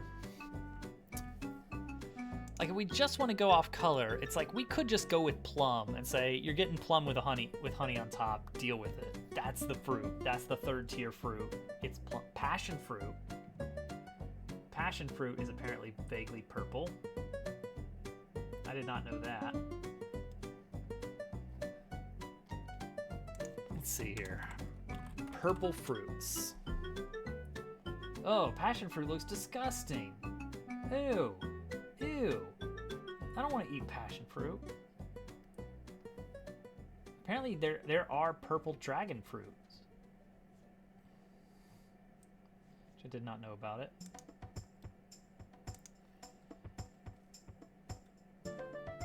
An Easter egg to Paper Mario. Oh, I do have some dialogue written out that is going to throw some shade at the things I don't like about Paper Mario. That's kind of half the reason I'm making the game, is they haven't made a good Paper Mario since the GameCube era. They made some good games starring Paper Mario, but they are not in the style of Paper Mario. This'll show Nintendo. I'm gonna put them out of business. Red, green, yellow. Yeah, grapes are okay. Blueberries are fine. We may just go with dragon fruit and just make it more of a purpley color. Just make it an extra purple dragon fruit.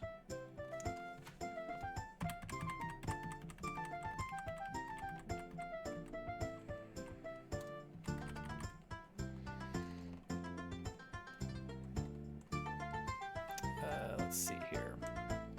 Let's see what this would look like if we just kind of mess with the colors a little bit. Yeah, it's not the traditional dragon fruit color, but we can work with that. Because it's like, where can you follow me? I'm right here. I've been here the whole time. I guess I have accounts on a lot of platforms. If you are specifically interested in the development of this game, that happens here, and sometimes I post screenshots to my Discord, which there's a link in the About section to the Discord.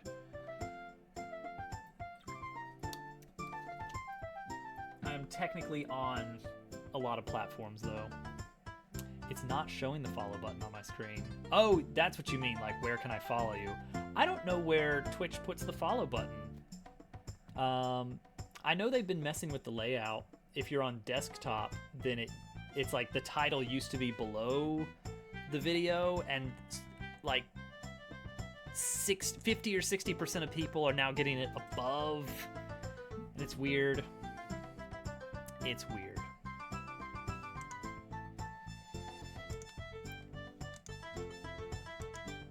Let's just go with dragon fruit somehow. So this is gonna be silly. You don't eat a dragon fruit like this, right? Like, you don't just bite into it like an apple. I assume, but I don't really know.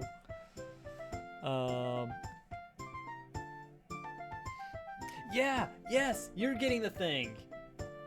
Okay. If you have Frankerface Z,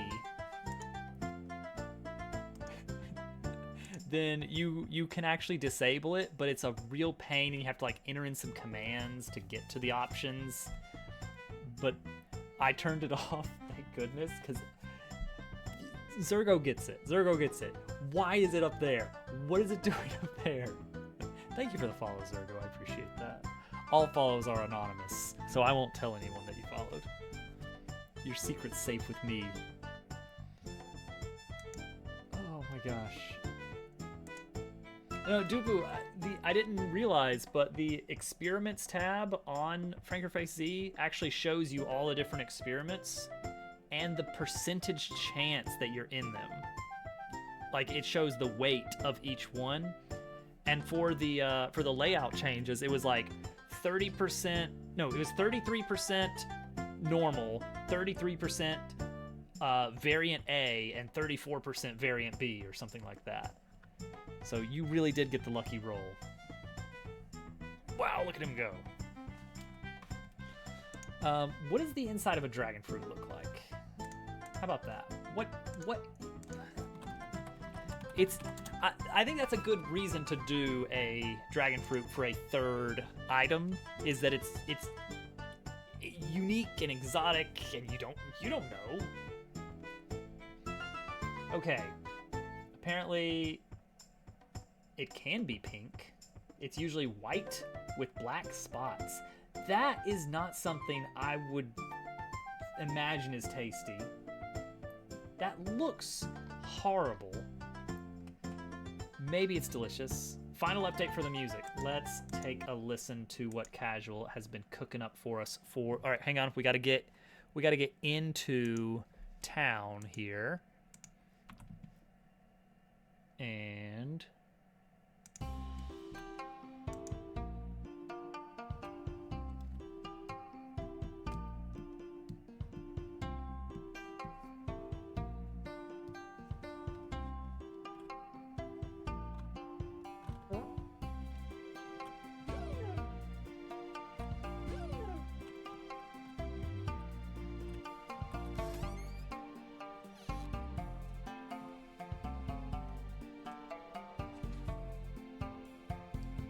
no, I'm sorry. I don't really teach game development. I will sometimes give mini lectures here, but not on Discord. That only happens on Twitch.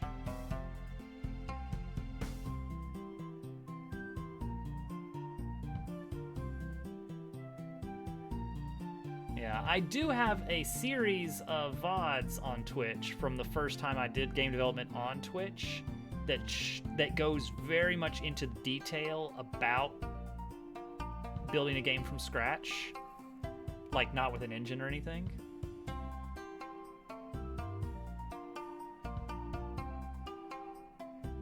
This is good, Casual.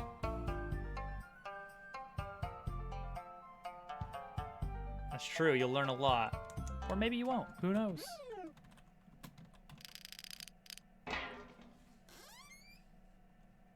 Money. Yeah, that's good music. Thank you, Casual. That is good. Possible loop there, yeah. No, I think that length is fine. Yeah, like maybe there's some nitpicky stuff I can think of, but I think for the most part that's really good. That's really good. It's much more in line with what we want.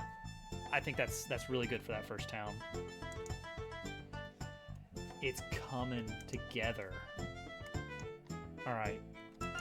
We're just gonna make up what a dragon fruit looks like on the inside.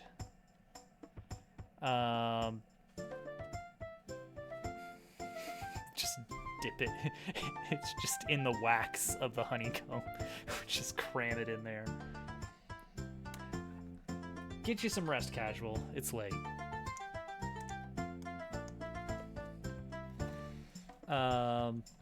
Jeez, what are we gonna do here? 3 a.m. Jeez. Dragon fruit.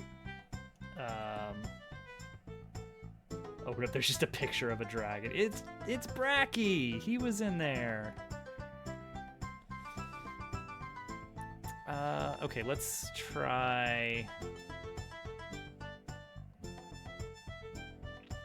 How about little? How do you serve dragon fruit?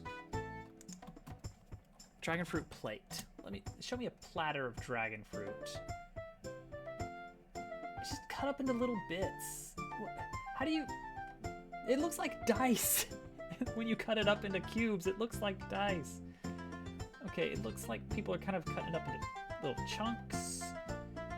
There are some slices that people occasionally do. Kind of like jelly nut. Ew. No, I don't want Gleba contaminating my game.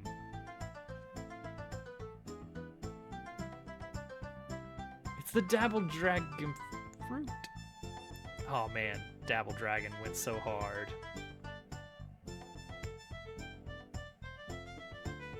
One of my greatest dev accomplishments.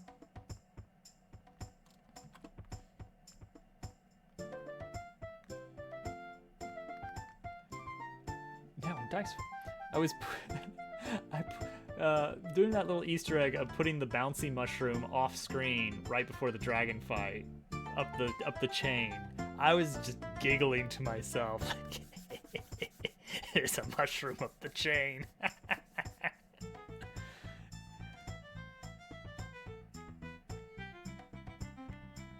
I was really hee-heeing and ho-hoing to myself. And I'm not usually one to do that IRL, but lo and behold, I was really entertaining myself. More than I should have. It's like, this is not that funny. Calm down. It was a hype reveal trailer. It was.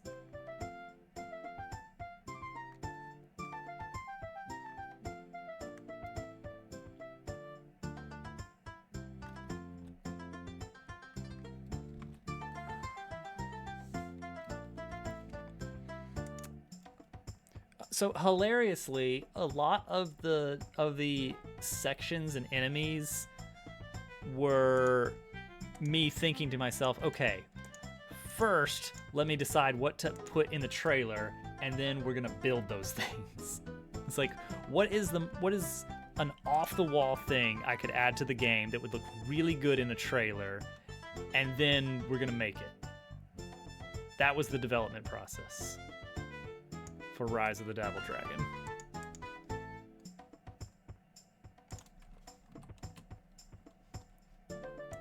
And you know what? It worked out. I should use that technique more often.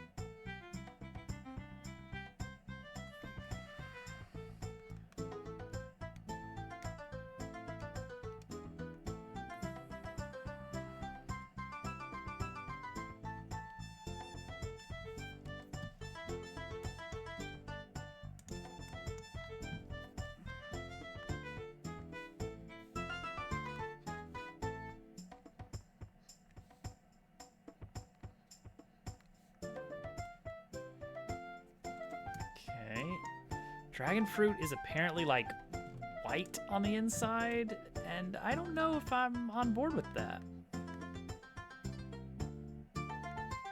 we could try, but it doesn't sit well with me. Like maybe we'll do like a pinkish white or something. It doesn't have to be. Maybe we'll just give it like a pink tint.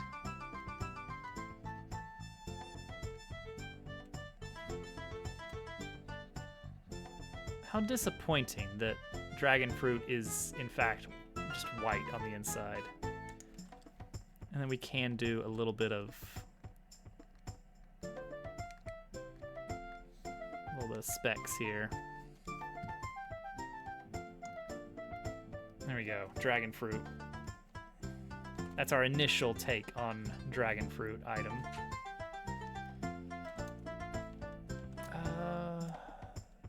300, 400.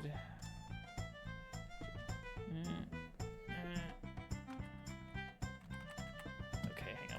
We gotta merge first. There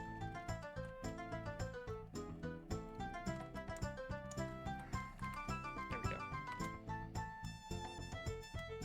A fan of slides. Oh, that's quite nice. We may do something like that at some point. For now, we just gotta get the initial item placeholders, which inevitably will become the final items. There's nothing we can do about that. But jelly, dragon jelly. Dragon jelly sounds like a really cool item to have. So I think we do have to go with jam and preserves. Apple preserves. Wait, what is it? There's jam, jelly, preserves. Isn't there like another like more different thing?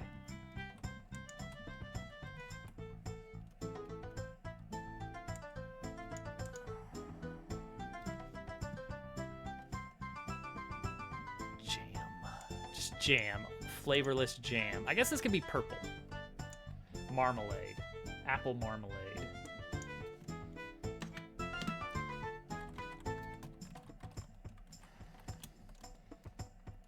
I mean, apple preserves are a thing.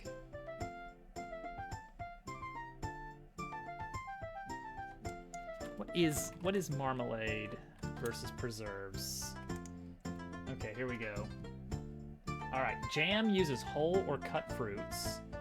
Jelly is cooked and strained whole fruit. Marmalade is similar to jam.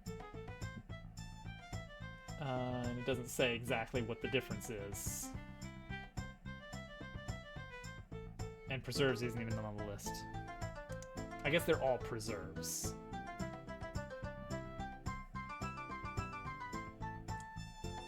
Curd, fruit butter, jelly, jam, preserves, marmalade, chutney.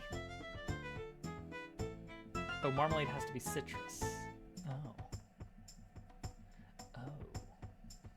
Oh yeah, I see in this one here with the pulp and the rind.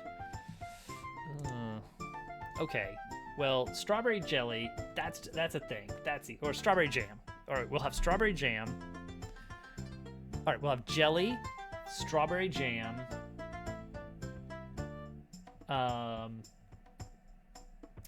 apple preserves, and dragon fruit something. This has come up in Dupa Stream.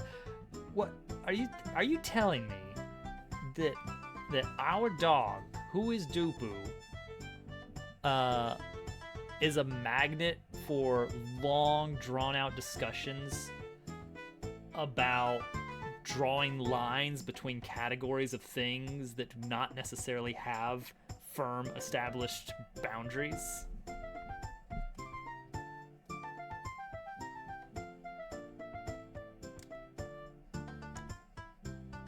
Shocked. Shocked, I say. That's it. Your dog streams, doesn't yours? Make sure to check out twitch.tv/whoisdupu.gov. You know what? I will point you that direction. He's a... I don't know what time zone you're in, Slavic. If it is nighttime for you right now, then the morning is when... There he is. Get him! Get him! That's him. That's the guy. That's the dog that streams. Are we talking about Jim? Oh, you better believe it. It's just me with this hovering over jam and jelly, and we've been staring at this for the past 10 minutes. Oh man, I love this song. Bug Fables has some really good music. This was the alternate battle theme for like slightly stronger enemies. All right, we're not... I do not want my game's items to send users to Google to try and determine, all right, what is the difference between preserves and marmalade and jelly?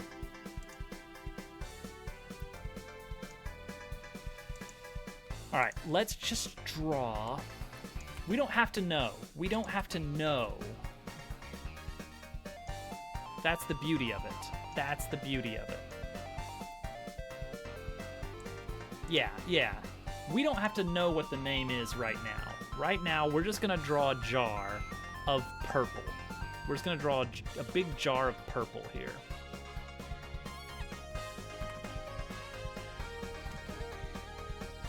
So one thing I like about Photoshop is you can hold Shift to draw a orthogonal line, and it's very nice.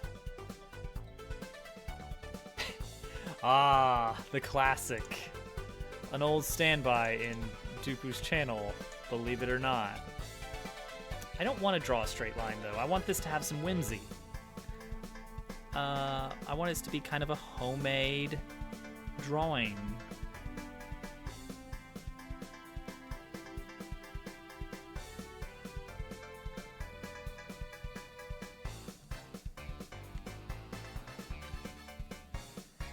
Let's zoom in a bit. Let's get a better curve here. Oh wait, I can do this.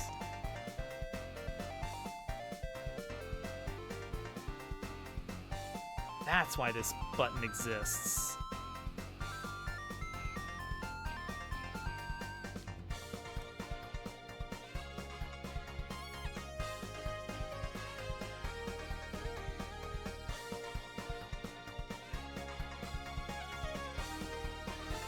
Go too far down. We're gonna have to center this a bit more.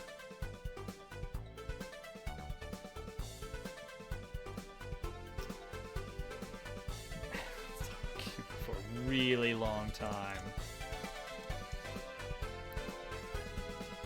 Oh man, so I haven't done it for a while, but when I was working on my write-up of status effects, like my big long case study of status effects,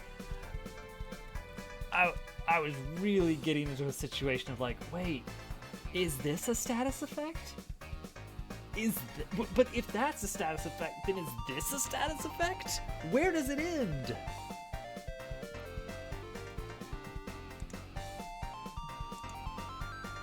Is fireball power from Mario a status effect?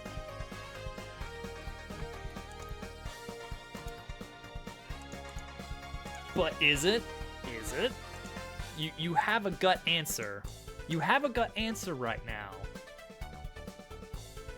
Think again. Whether you said yes or no internally, you might be wrong.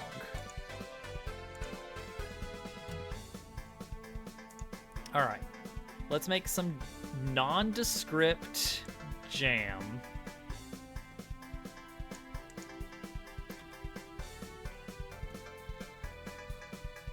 Nondescript jam. First, let's just purple it all up. Let's just purple it up in here. Make sure to get under here. And then lock that opacity.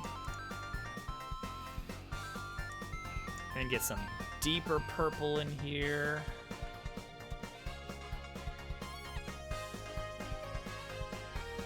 and then get some glass jar blue going.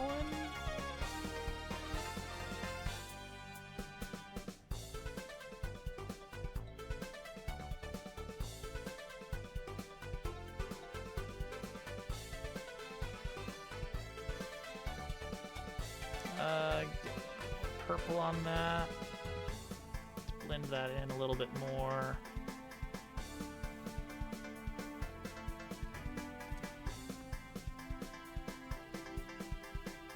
And then we need a nice little reflective bit on the glass.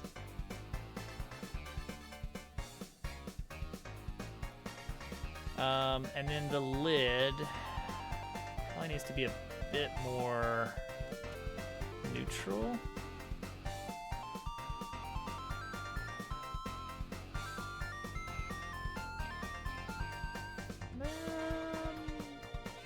Oh wait, it's more of a coppery.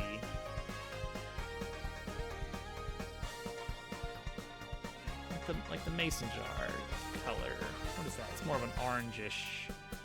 Let's kind of fade our way into it here until it looks right. That's better. Jam. Jam. Do we want a label on it?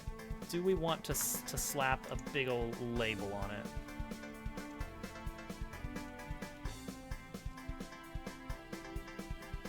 Actually, just that right there looks pretty good.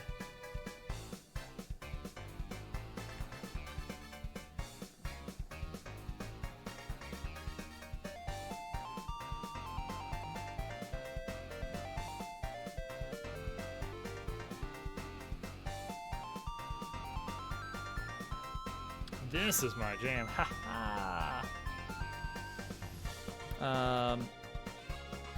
All right, and then some really thin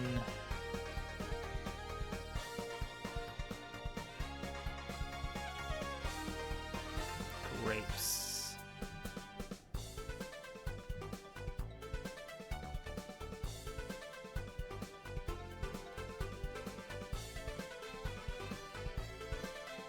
Jam. All right, I think we got something here.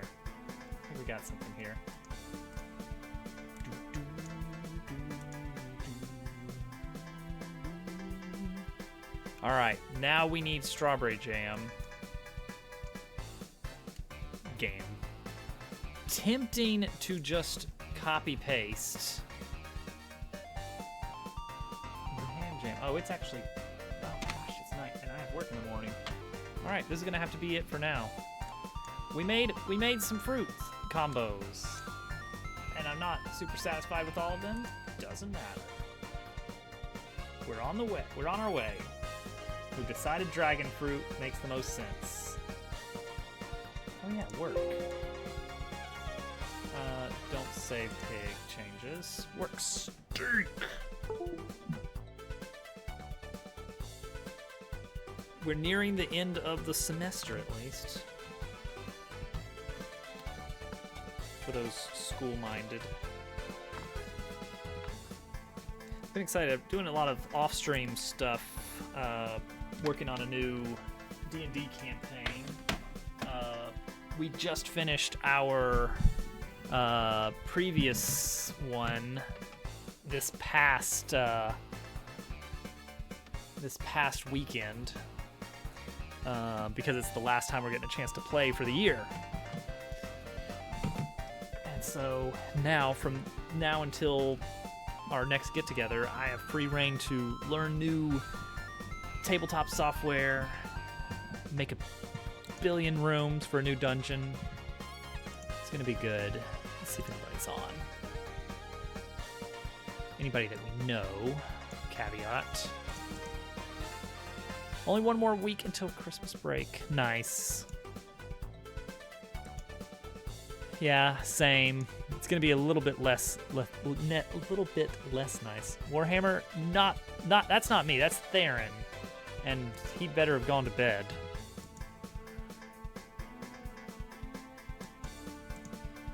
You build D&D stuff on stream? I occasionally will do a D&D game on stream. I don't do the building on stream. Although I am building software specifically to make it easier for me to map out my next D&D campaign. I like to play to my strengths when it comes to anything. And so it's like, okay, I'm not super great at piecing together maps quickly in art programs, but I sure as heck can program. And so I'll just make a computer do the work for me, because I can do that.